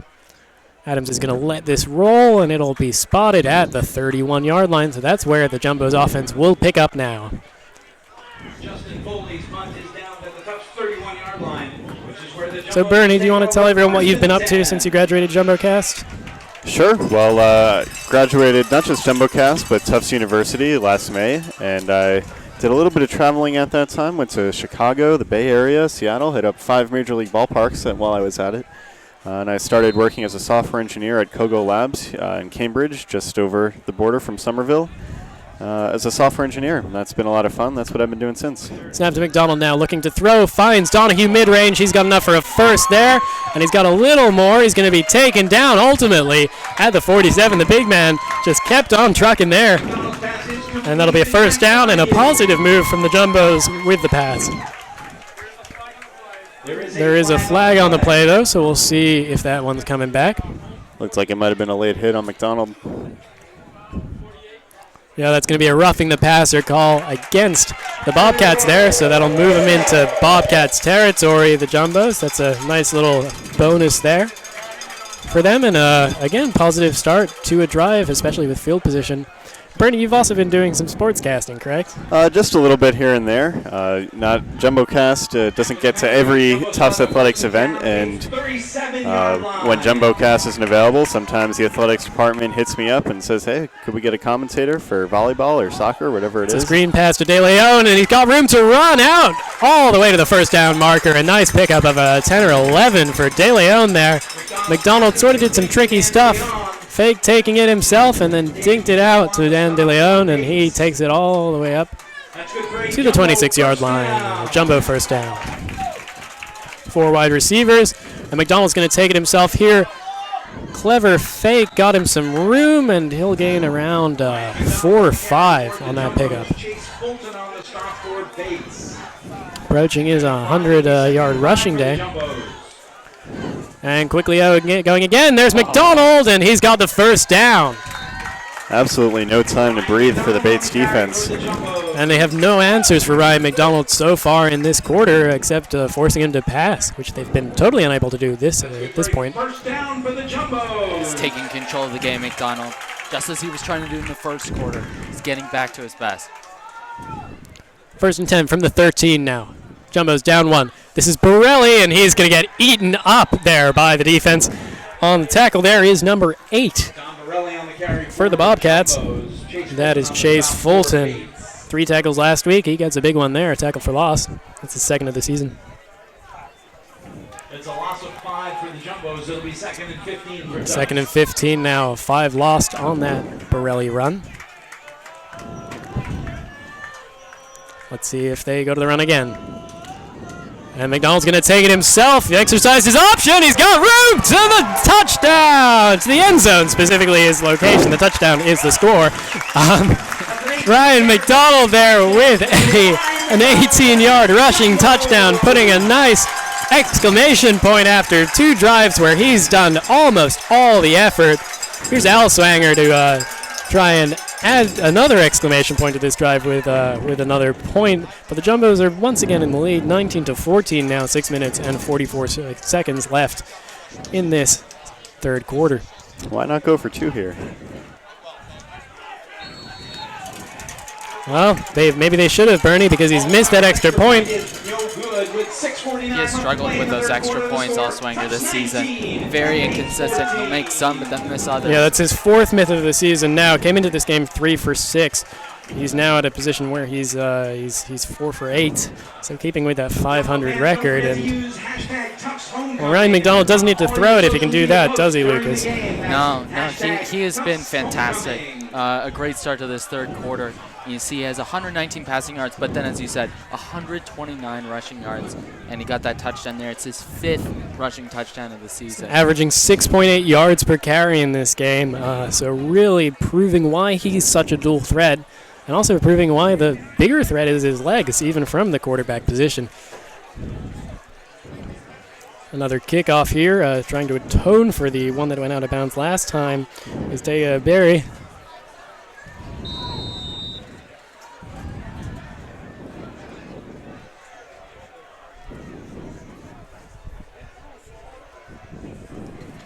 That's going to go towards Hayes. He's going to field that around the 15-yard line, cutting across the field, almost brought down, and then a few more men get to him, and he's taken down at the 17 or 18-yard line. We're actually going to give him the 20 for that on the spot, so that'll be where the Bobcats start and try and respond to Ryan McDonald's emphatic rushing performance on that drive. Stop for the Jumbos. It'll be 1st and 10 for Bates on their own 20-yard line. Bates definitely proving their mettle here today. 14-19 is a far way away from 59-16, which was the result last week. This is an offense that has proved itself able to move the chains. Granted, they played the top 2 teams in the NESCAC, probably in Amherst and Trinity over the last 2 weeks. And that's a questionable pass there. The screen intended for number 1, Kevin Claflin, is not only incomplete to him, but has to make its way through multiple Jumbos defensive backs. Costa's been constantly pressured. And I mean, it's a D-line and a defense in general that has 6 new starters on it, but they've really picked up where they've left off. That includes Miles Shipp at the cornerback position, who I think is someone we haven't spoken about enough, because he's getting targeted consistently and doing such a good job.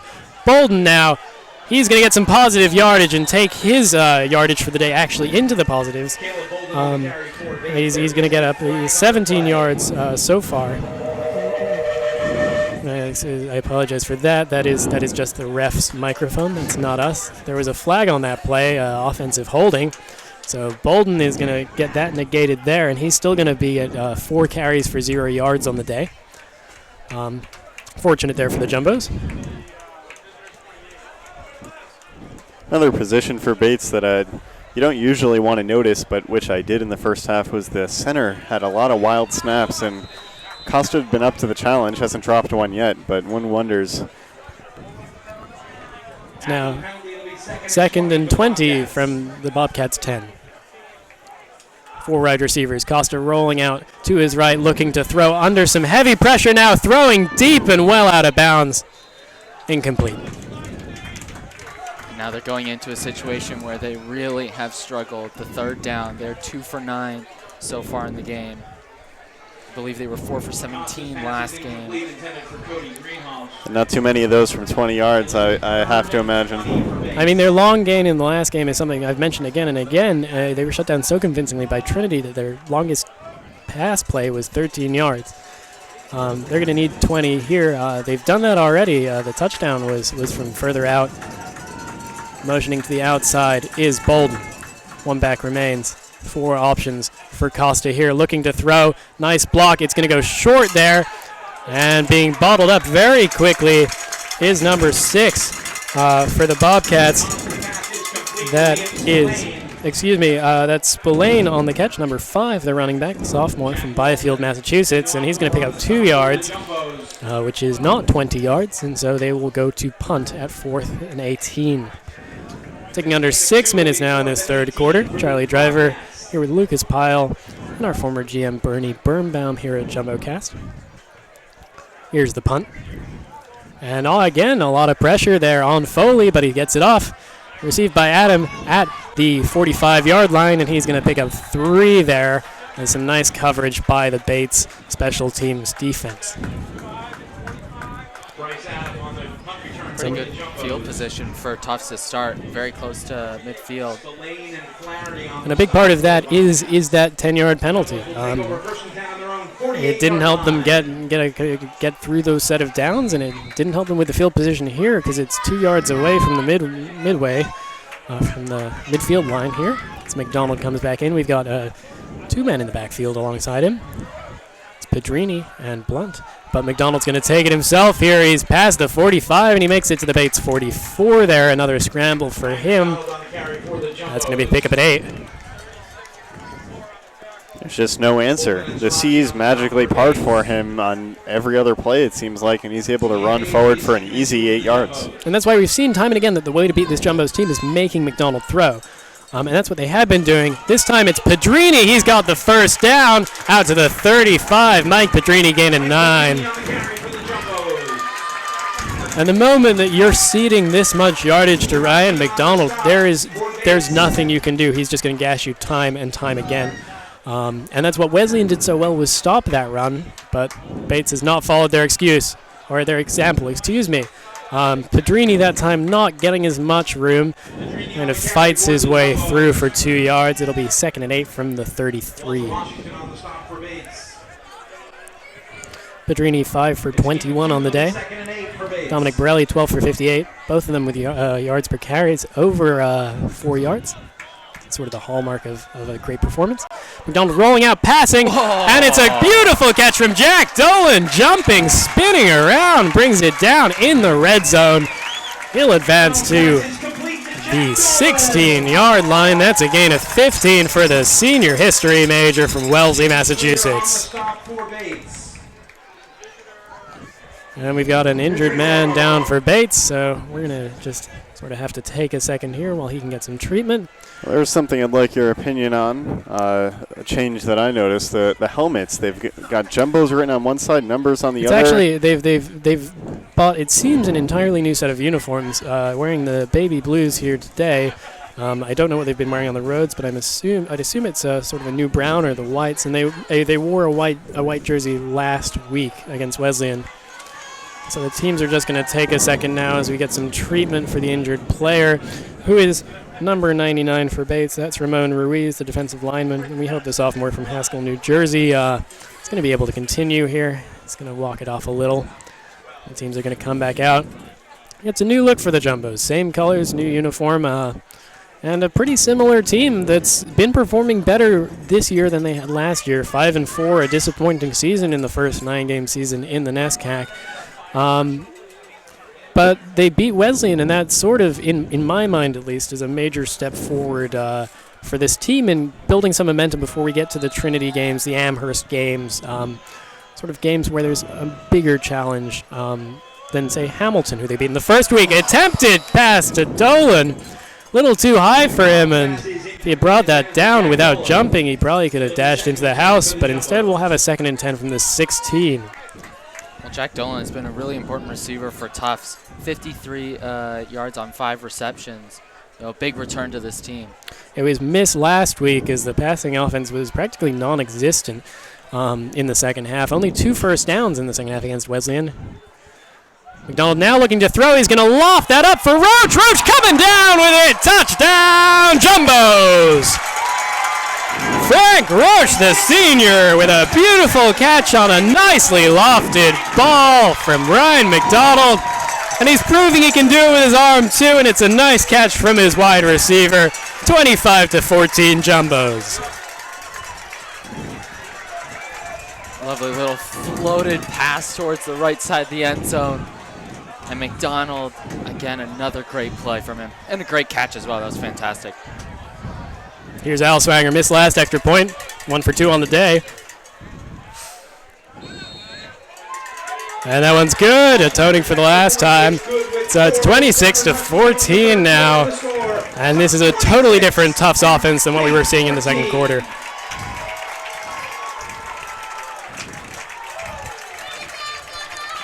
Ryan McDonald, in his first week of the season, scored 4 touchdowns with his feet. That tied the Tufts record and got him the Tufts Player of the Week across sports. Didn't win the NESCAC one, but nevertheless an admirable performance. But this past week, threw an interception, really sort of wasn't as effective as perhaps everyone on that team would have hoped.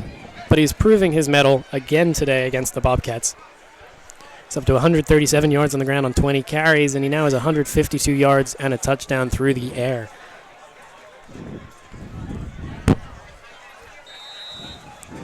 Here's the kickoff.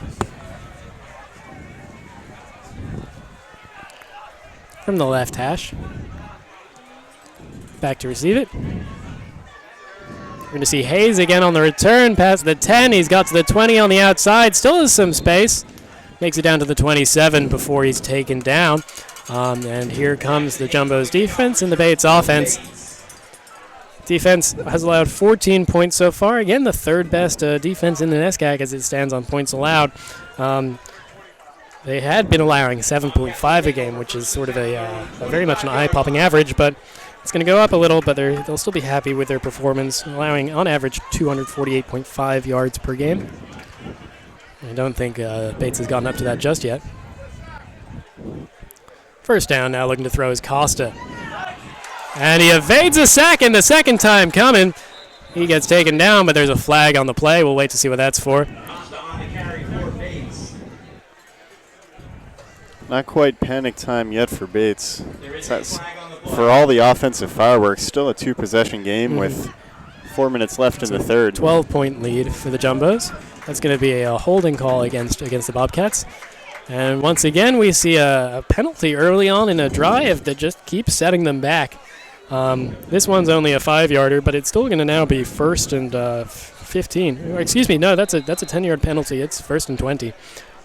A little bit of offensive holding there. Yeah, and this is the game script repeating itself here, and Bates wasn't able to dig themselves out of that hole last time. We're going to see what Costa can do here on 1st and 20. He's ranging out of the pocket under some stress, but he's still going, and he's going to take that to the outside. Chased by Nwafor, out of bounds. Gets down to the 24-yard line.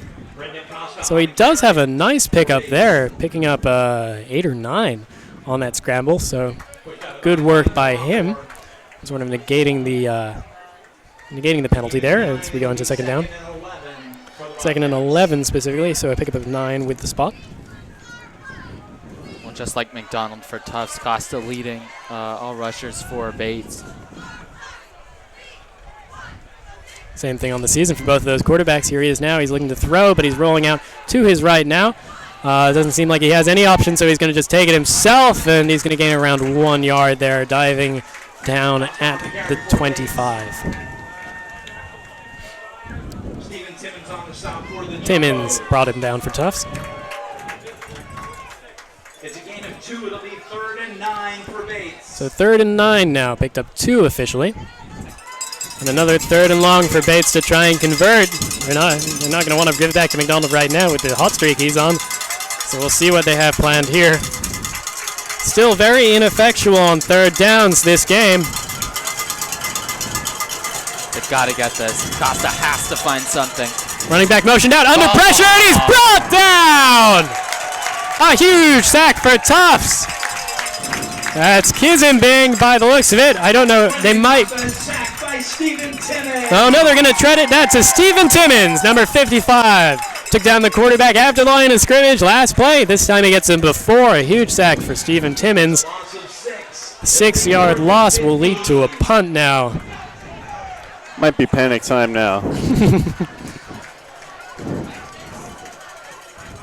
I believe that's Tufts' second sack of the game. I think the second sack of the quarter. Came into this game with 8 that led the NESCAC. Adams receives this at the 42, the punt, and he's not going to make it any further. Maybe a yard. They'll spot him. A violent tackle, lost his helmet, and shoulder pads come out there, but he'll pick up a little bit. So the Jumbos will now take it over at the 44-yard line. And here comes Ryan McDonald. Angus Lamond on the tackle for Bates. It'll be Jumbo's ball, 1st and 10 on their own 44. It really just goes to show how mercurial a player Ryan McDonald can be. He can have moments where he's forced to pass and just inaccurate, and then next moment we're just singing his praises, either because of his legs or that beautiful lofted pass to Roach. This time he's going to take it himself, and he's going to get a gain of around 2. Yeah, they're going to spot it at the 46-yard line there. So it'll go into 2nd and 8. What you see from McDonald, though, as opposed to a lot of other quarterbacks, even mobile quarterbacks, is just a sense of fearlessness. He's got no problem running full on into defense. Usually he's got some blockers, but even if he doesn't, you see him diving forward more often than not. And that's generally served him well, with the exception of a concussion sustained last season. This time it's a handoff to Borelli. He's going up the middle, and he's going to make it to the 50, right into the middle of the T there. They're going to spot him, actually. His knee went down at the 49, so that'll make it then a 3rd and 5 here. Under a minute left in the third quarter. I believe that puts Borelli at 61 yards for 13 attempts, 61 rushing yards. It's a good result from him. He's almost up to doubling his season total there. Came into this game in the 70s, I think, with around 74 yards. 3rd and 5 now. McDonald looking to pass. Lots of time. Sort of feigns deep before rolling out. Yeah. Flag on the play, and it's a completion there. That'll be enough for a first down, but that's probably going to come back. Yeah, it looked like a holding. McDonald had a lot of time, but then I forget who it was, but one of the Bates defenders sort of broke through the offensive line trying to pressure McDonald, and I think he was held. Yeah, that was number 79, Josh Thibault. It was Thibault, I think. Thibault. It's either Thibault or Thibault, the senior from Durham, Maine. A little unlucky there. That'll drop him to a 3rd and 15 here, 29 seconds to go. Probably unnecessary, too. McDonald had that ready. Yeah. Josh Thibault, also one of the more experienced members of this line, a returning starter, engineer at Tufts.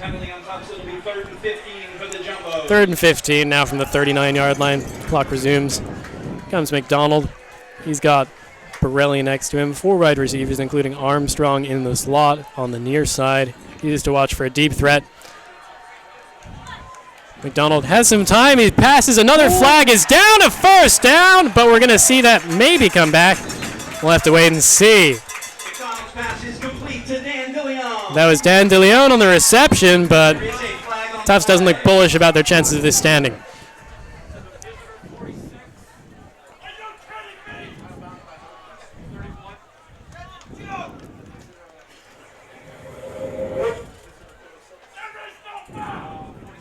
And the Tufts crowd doesn't like this at all. Oh. And it looks like there is actually no foul on the play. Sort of figured, just given what's been happening, that they were going to give that a holding penalty. But no, they're going to spot the ball now at the 44 with that completion to De Leon, and that moves the chain. So a big catch from the Jumbos. Sort of a muted celebration because of uncertainty, but that's a major play. Big play. And that'll be the end of the third quarter. And I think Bernie, that's all the time we have. If you like, you can stick around. I think we're fine with that. Well, I'll leave that decision up to our valiant director. I've got no plans. All right, well, Bernie's going to be sticking around with us, so I guess let's take a second then, instead of saying goodbye, to just chat a bit about what we saw in that third quarter, which was dominated by this Tufts Jumbos offense with 13 unanswered points. Let's do it. Yeah, I think Tufts played they got back to what they were doing in their first quarter and then some. I think one thing that going into this fourth quarter is just about consistency. Keep doing what they were doing in the third quarter. Because we saw, from the first quarter to the second quarter, there was a huge drop. They cannot let that happen here, especially in the fourth quarter. And this is also, you can treat this game, this is a homecoming game. It's early in the season against a team that isn't one of the powerhouses traditionally. And it's a team you've beaten 4 seasons in a row. So really this is a moment for Jay Savetti and co to work on this offense because it's the weaker part of this team. The defense is obviously where you want to bet your money on for the Jumbos. So this is a time to gear up and sort of build up strategy before you take on those powerhouses. It's funny you say they've beaten Bates 4 years in a row. I remember the 31-game losing streak that continued through my freshman year. And that's McDonald's arm hit as he throws. A little return there by number 24 for the Bobcats, just in case that was a fumble. But no, that was an incomplete pass. Went through the motion. No sort of tuck rule dilemma there. So it'll be 2nd and 10 from the 46 now. 14:56 left in this 4th and final quarter of regulation here at Ellis Oval on homecoming weekend. And this one, McDonald will take it himself, fakes it to Borelli. Under fire pretty quickly, but is fast enough to get some yardage, and he's actually going to be spotted there at the 29. First down for Ryan McDonald on his legs. It's just ho-hum for him. Should I be more blasé about these first downs now? Are they not exciting since they keep happening? They're far from surprising at this point. Well, we'll see how this one goes. New set of downs. First down. This one's a handoff to Borelli. Borelli takes some move, and he's going to get a first down himself, but he looks a little banged up there. Yeah, it took a hit right to the helmet. But before he does that, he gets another 10 yards. Dominic Borelli doing very well to run there, and that's also a product of the space that's opened up by this Ryan McDonald running style, because he can fake that, and you have to give it. You have to follow him on there. So he's doing that again, and you see on that option, he takes it and pitches it a triple option there, and that'll be a completion, the most unlikely of completions almost. That gets it down to the 17-yard line. A nice play by Ryan McDonald for 6 yards. Heads up play there. Just got his pass off in time. It's the kind of thing where at this point in the game, maybe you just hold on to it, and what's your risk benefit there? You're up 2 scores. Worked for him, though. And it looked like a shaky faked handoff as well, but he made something out of nothing there. This time rolling out to his left, looking to pass. Finds a wide open Dan DeLeon, who's down to the 5. Buckled up, but he's still there, and he'll fall down at the 2.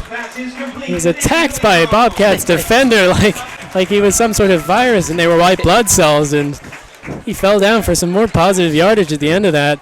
It's the kind of that play was you get at Tufts University. That play was much better than my metaphor, and this time running it in, and they're going to spot that short. Well, the Bobcats had him basically wrapped up, and then you had that 3rd defender run in there and push him another few yards. A little bit of beast mode from Dan DeLeon, channeling some of the fire that he brings to his fly fishing activities.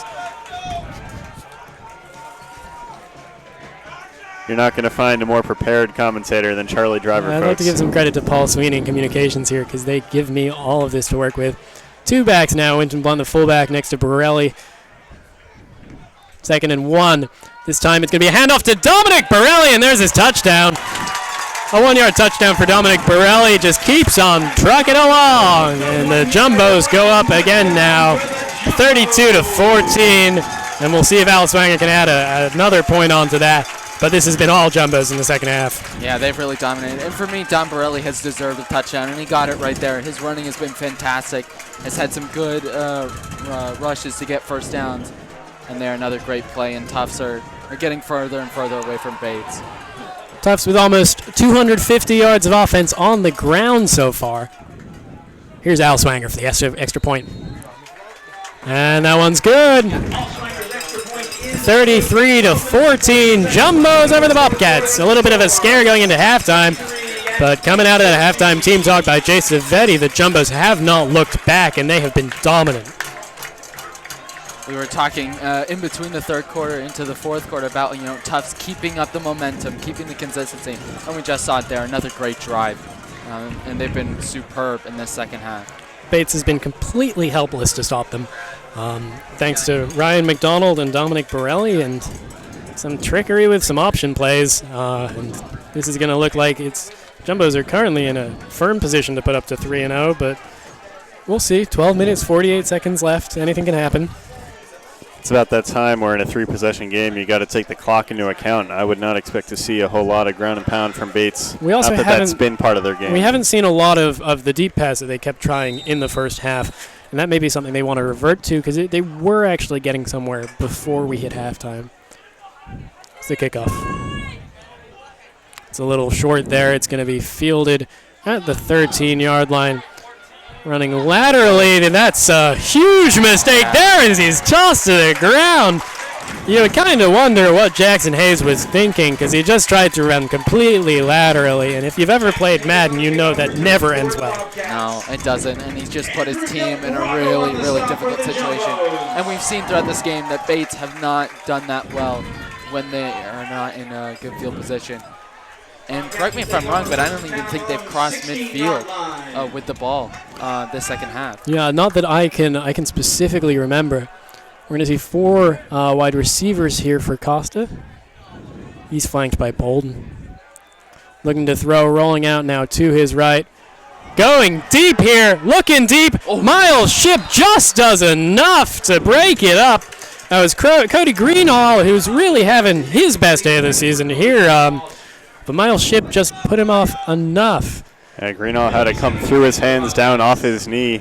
Actually had a better play on the ball than I expected considering the coverage. And it was also a great throw by Costa. You have to give him credit there. He was running, he was off balance, but Brandon Costa, the sophomore from Westport, Massachusetts, can throw that ball. It's just not something that they've been able to pull off at all this game or earlier in the season, with the exception of the touchdown.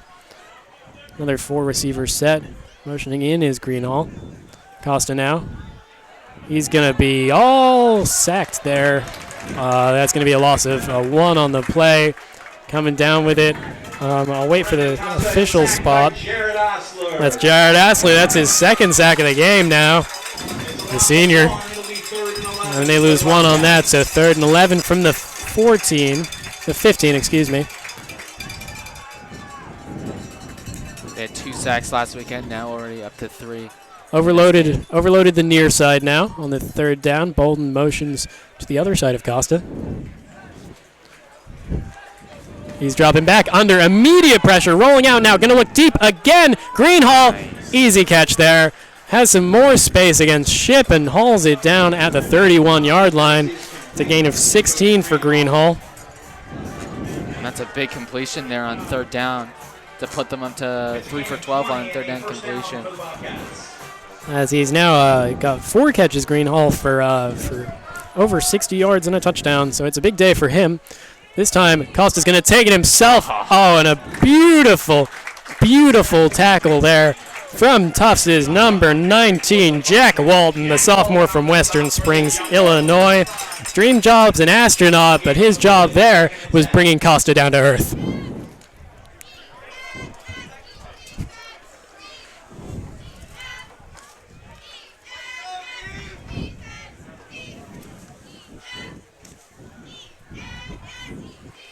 Here's the snap now.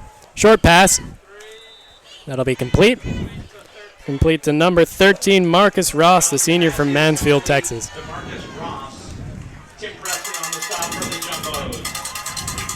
That was Tim Preston, the cornerback. We've not really been talking about him a lot today, but that's because he's been doing such a good job covering Ross that he hasn't really been able to do anything.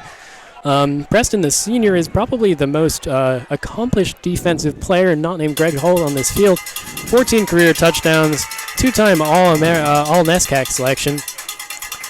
His optioning now is Spillane to the wide receiver position. Here's the snap under immediate pressure. Is Costa rolling out to his left now, being chased by Greg Holt, and Greg Holt almost gets a hand on him. Costa recovers enough to get to the 43-yard line where he's brought down, but that's not going to be enough to get the first down there. He's going to be short by about 2 yards, and it'll be 4th and 2. Tim Preston, 14 career interceptions, 2 touchdowns for the Jumbos. Has 10 tackles and an interception so far this year, a few more because I don't have the current stats. He almost chose basketball, actually. He was recruited for both basketball and football, but after an overnight at Tufts and spending some time with some football players, he decided to come here. And he's become one of the most accomplished defensive backs in Tufts' entire history. It all could have been different. Fakes the handoff to Bolden. Costin's taking it himself. wrapped up quickly there by number 55, Timmons, but there's a flag on the field. We'll wait and see what that's about. Not sure if that was Costa, who I believe that was the number 5, Liam Spillane. Spillane? Yeah, thank you. But I think that was Spillane who actually hiked it and then tried to run, but I think that's a turnover on downs. That's going to be an illegal formation penalty on the Bobcats. That penalty is going to be declined by the Jumbos, so an illegal shift, excuse me. That'll be declined because it's 4th down, and here comes the punting unit and Foley. It'll be first down for the Jumbo. Turnover on downs. I guess that's a loss of downs on the illegal shift. So I figure I'd call your attention to some of the out-of-town scoreboard. Late in the 4th, we've got Wesleyan leading Hamilton 29-26, Emmer beat Bowdoin 24-14. Here's the snap. That's Sanders, but it's faked to him and almost intercepted there. A great play there by the defense there. That was John Lindgren, the junior from Plainville, Connecticut, who almost picked that one off.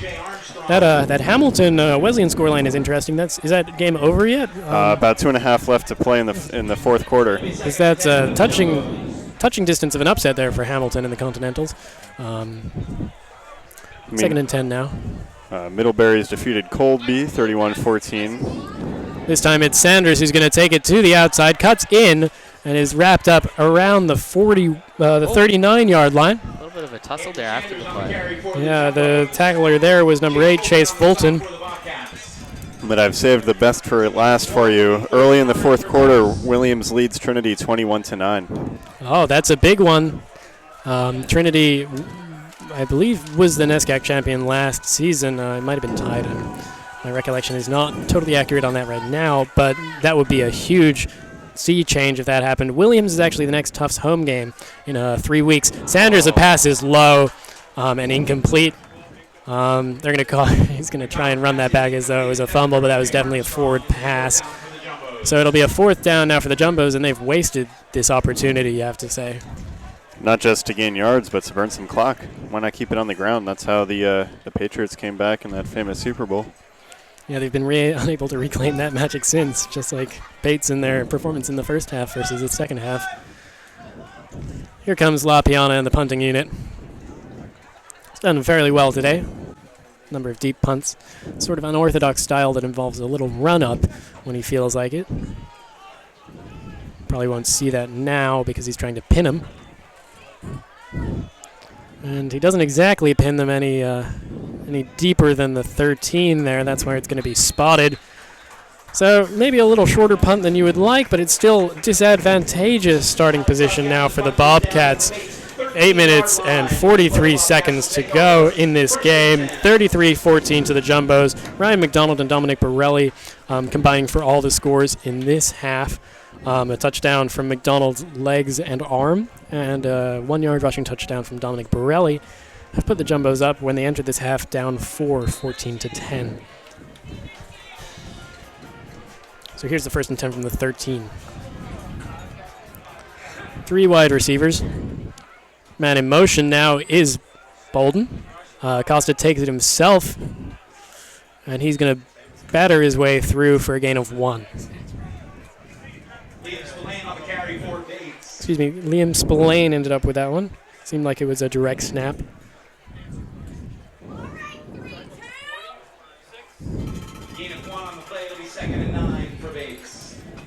Gotta say the fan support for Tufts has been superb, especially the pet band. They've been playing nonstop. They've been great. Cheerleaders as well. Great to see people coming out to watch Tufts on the homecoming game. And that's a pass. That'll be incomplete here. Costa is actually no longer in this game at this moment. That's Jack Bryant, a freshman quarterback from Falmouth, Maine.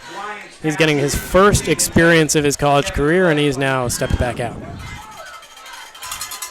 But sort of happy start to you, Jack. Congratulations.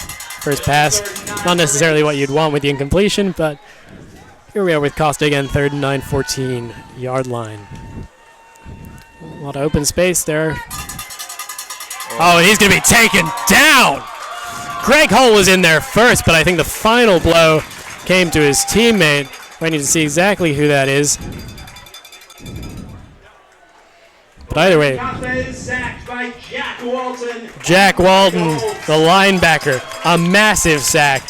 Holt will also get credited for half there. That's an 11-yard loss in there. It's now 4th and 20 specifically at the 3-yard line.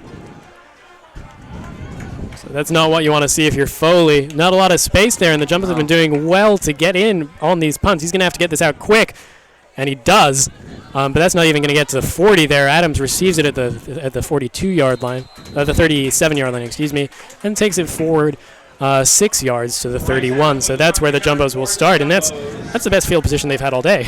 Yeah, I mean, it looks like right now, with about a little more than 7 minutes to go in this game, that it's getting away from Bates. They have been able to do nothing in this second half offensively, and Tufts once again in a great field position. We saw it the last time they started, in enemy territory. They didn't have a great offensive drive, but another chance to take some minutes off the clock as well. And here they come. It's Borelli, the back. Brendan Dolan, Jack's younger brother, is out there at wide receiver right now. But it looks like they're set up to run bunch on the close side. And it's going to be a triple option that'll turn onto a wide receiver run for O.J. Armstrong, who gets wrapped up for a loss of 3. So sort of a bold idea as a little fracas breaks out. There'll be a flag there for some unnecessary roughness for someone. We'll see on which side it goes. Not a good look regardless. Looks like it was Nick Roy, the center, sort of getting into it. I understand that you've got a blowout game and not a lot left to play for on the scoreboard, but that's no excuse. We're all friends here, aren't we, Bernie? Certainly in the booth. We're going to wait and see exactly who that goes to. As the pep band launches into a spirited rendition of 25 or 6-4. And that one is going to go against Tufts by the look at it. They've moved back.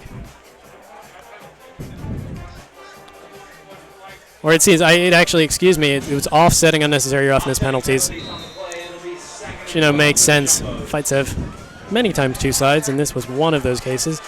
3 wide receivers on the near side, 4 total for McDonald. He's going to look to throw, but he's actually going to take it himself because some space opened up, and he's going to make it all the way down to the 25-yard line. That's going to be a gain of 9 for the senior quarterback.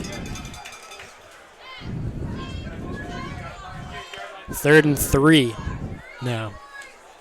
I believe that puts him up to maybe 160 rushing yards. Incredible. Not as good as Nate Richam, the running back for Bowdoin, who last week got 288 rushing yards during the game.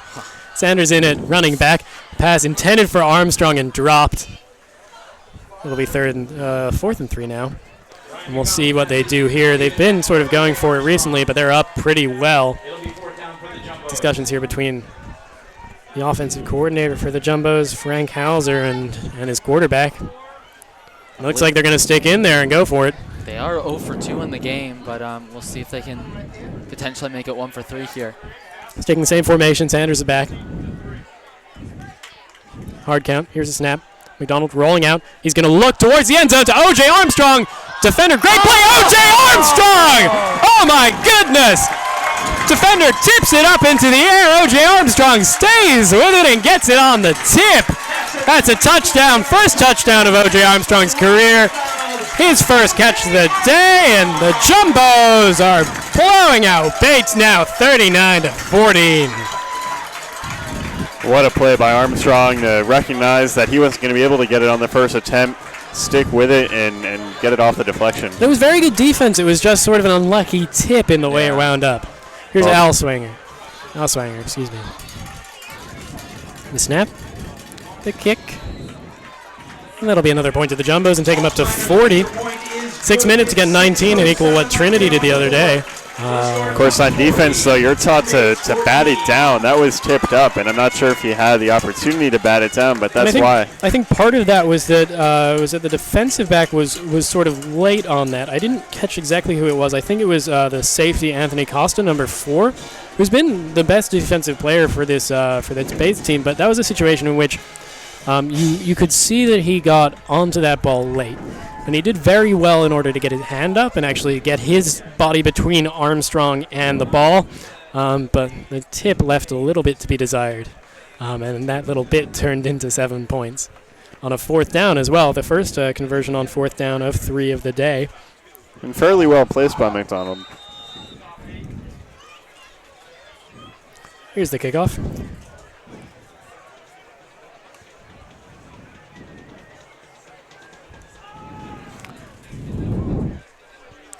Returned by Hayes. And taken down to the 20. Tried to hurdle over O.J. Armstrong, who's now doing his bit on special teams. But it just doesn't come to anything. A short return here, and the Bates offense will try and save a little face here now. 6 minutes left. It'll be 1st and 10 for the Bobcats from their own 21-yard line. They're at the 21-yard line.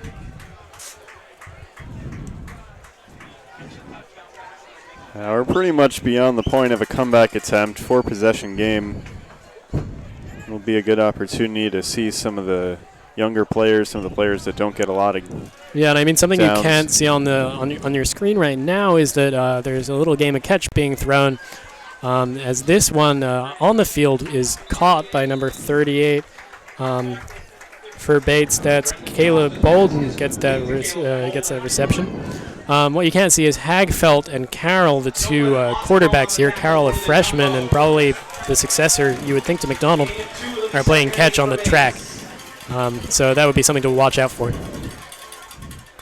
There's a snap. Costa looking around under some pressure as his pocket breaks down. Rolling out towards the side. Just going to throw that up and away. And it's, I think he came down with it. They're actually not going to give it to him. I thought maybe he came down with one foot. That was Greenhall.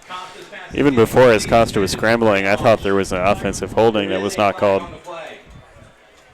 And that's actually going to be called.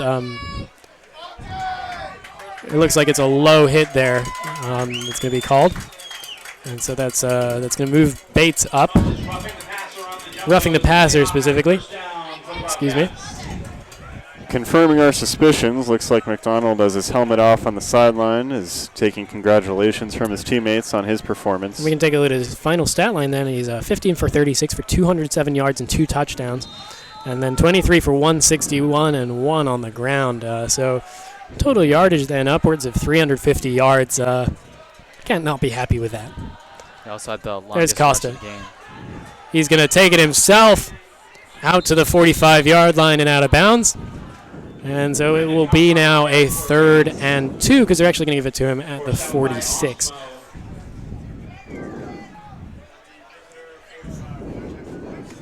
I think Brendan Costa has tried his best. He's looked at times for those long passes, had that one nice touchdown pass, has been pretty solid with rushing the, well, has done okay rushing the ball, just at times hasn't had a lot of protection.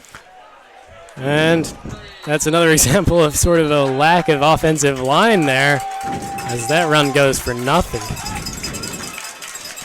Meanwhile, Wesleyan has fallen to Hamilton at home in Connecticut. Oh, really? What was the final score in that game? It's a 33-29 final. Hamilton with a late touchdown to go ahead. And that's now two losses on the trot for Wesleyan, and their season is sort of falling away.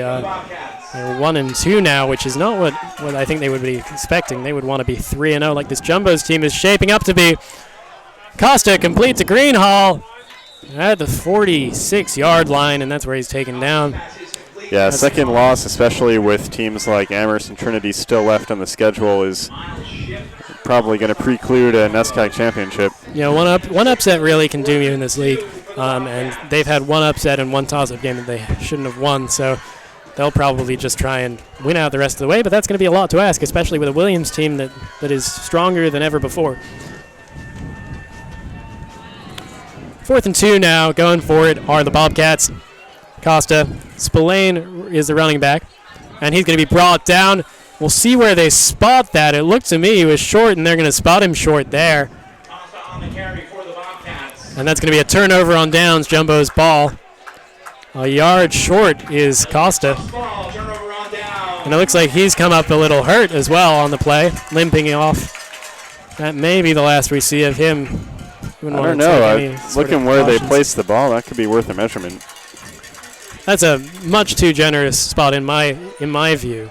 From where I saw Costa go down, he was more where the referee is standing there than where the ball is. But it seems they've spotted the ball back for the first down for the Jumbos at the specific hash mark. So they'll be taking over at the 47. They didn't move the chains an inch on the turnover. I think it's just rounding down. Hagfeld is in this game. So too is Jay Tyler, who carries that one up to the 41-yard line for a gain of 6 on the play.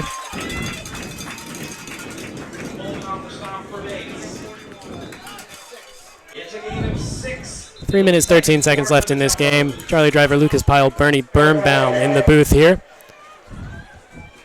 Timeout is called. That's a Bates timeout.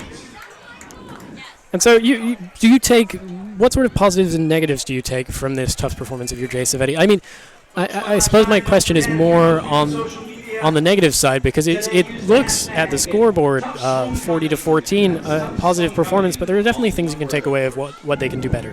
I think so, but I think one thing that you can't take away that's a positive is the second half performance. We saw last week in the second half, I think we mentioned they only had 2 first downs. It was no points in the second half, but in this second half they've scored 30 points, and they've kept up the consistent play for a much longer span of time. In the last game against Wesleyan, it was a very short amount of time where they had some good possessions and they scored their 16 points. But today they've been much more effective throughout a longer period of the game. And they've been doing this without any actual defensive turnovers. They forced some failed fourth down conversions, but they haven't actually picked off a ball or gotten a fumble, which usually sets it up. It's just been getting good field position and making sure to minimize offensive damage. Here Jay Tyler is going to take this on the ground up the middle. He's got some room, still going, past the 30, the 25, the 20 is just being pushed along. Wow, he's down at the 17. That's a huge run there for Jay Tyler, the junior from Boston, Massachusetts. He's explosive. I mean, And he's strong too. He does 32 push-ups before every game, and he's showing why now, because he's just pushing forward for 29. Jumbo's 1st and 10 at the 12-yard line now. It's about 31 more push-ups than I would do. You're more into the mental side, Bernie. Jay Tyler again got room up the middle, but it closes pretty quickly. But he pushes forward there to the 8-yard line. That'll be a gain of 4 for him. I feel like there's sort of an image that a lot of football fans have in their head of pushing the pile and just running back amidst a sea of other players just pushing him. And it's rare that you see it so clearly as on that play where it's just 3 or 4 Jumbos pushing the running back forward. Yeah, except that time it looks like a foul call against the Jumbos. I think it was holding. A lot of substitutions being made. We're going to see currently Andrew Sanders in as a running back. A little change up in the offensive line build up as well. I think Nick Roy had stepped out of that game, and he's coming back to reoccupy the center. Unsportsmanlike conduct on the Jumbos. We do not condone that at all. You hate to see that, one could say. Not a good look, especially when you're on the long side of the scoreboard. And you're also at home. It's not like you're the visiting team. Yeah, it's one thing to get frustrated when you're down, but when you're having quite a day and you've really shown up your opponent on both sides of the ball the way they have, there's nothing left to be said. You said it on the field. So that gets them to a 1st and 20 then. And that's a handoff to Andrew Sanders going up the middle again, and he's going to get eaten up by 4 or 5 Bates players at the 13 there. That's a gain of 9 for him. And just the Jumbos moving the ball on the ground extremely effectively, even with the second stringers in. Jay Tyler has returned. Also coming into the line, Dan McDonald's coming back. Dan McDonald's dream job is being a representative in Congress. And that's a handoff to Tyler. Tyler at the 10 at the 5, and he's going to score easily there. Makes a really nice adjustment running into some players. Switches to running to the near side of the field, and he's going to have a touchdown there. Big play for him, trying to earn some more carries down the line, and the Jumbos are at 46 points to Bates' 14. Well, as you were saying, I mean, when they run the ball, they've been so effective, Tufts. Net yards rushing, 305 on the day. The Bates defense really has had no answer. They came into this game, Lucas, averaging 271.5 yards as the extra point is good, 47-14, averaging 271.5 yards of total offense, and they've exceeded that just on the ground today. And that's 37 unanswered in the second half for the home team. And they're going to try, they probably won't try and do any more. That'll probably be it for the Jumbo's offense with 1:41 left to go. But Bates is going to get a chance to just do one final set of sort of Hail Mary drive. Well, I don't know much about cause and effect, but I came on the air to start the third quarter, and all I'm saying is I'll come back if you want to have me. Well, I'm not going to ascribe this to you because I think it'll get a big head, but I am saying that our trainee Matthew, he came in for the second quarter, and that was by far the worst quarter of Jumbo's football. So I don't think you'll be hearing from him ever again. But you have us, and that's enough. No, Matthew did a nice job. We're looking forward to hearing more from him. Here's the kickoff from the Jumbos. A little short. That'll be picked up by Hayes at the 13. Past the 20, taken down at the 26-yard line. Minute and 35 seconds left to go on this Saturday afternoon. Kind of one of the last good days of the season, probably, as we slide on into October. It's been a beautiful day. It's very nice, especially compared to homecoming 2 years ago, which was dreadful. I recall. I remember I went home and I officially took up residence in a hot shower after that day. Your tough schedule, as we first and 10 from the 27 here.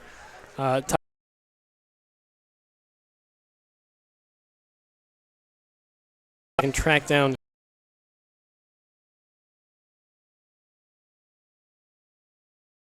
at the 38.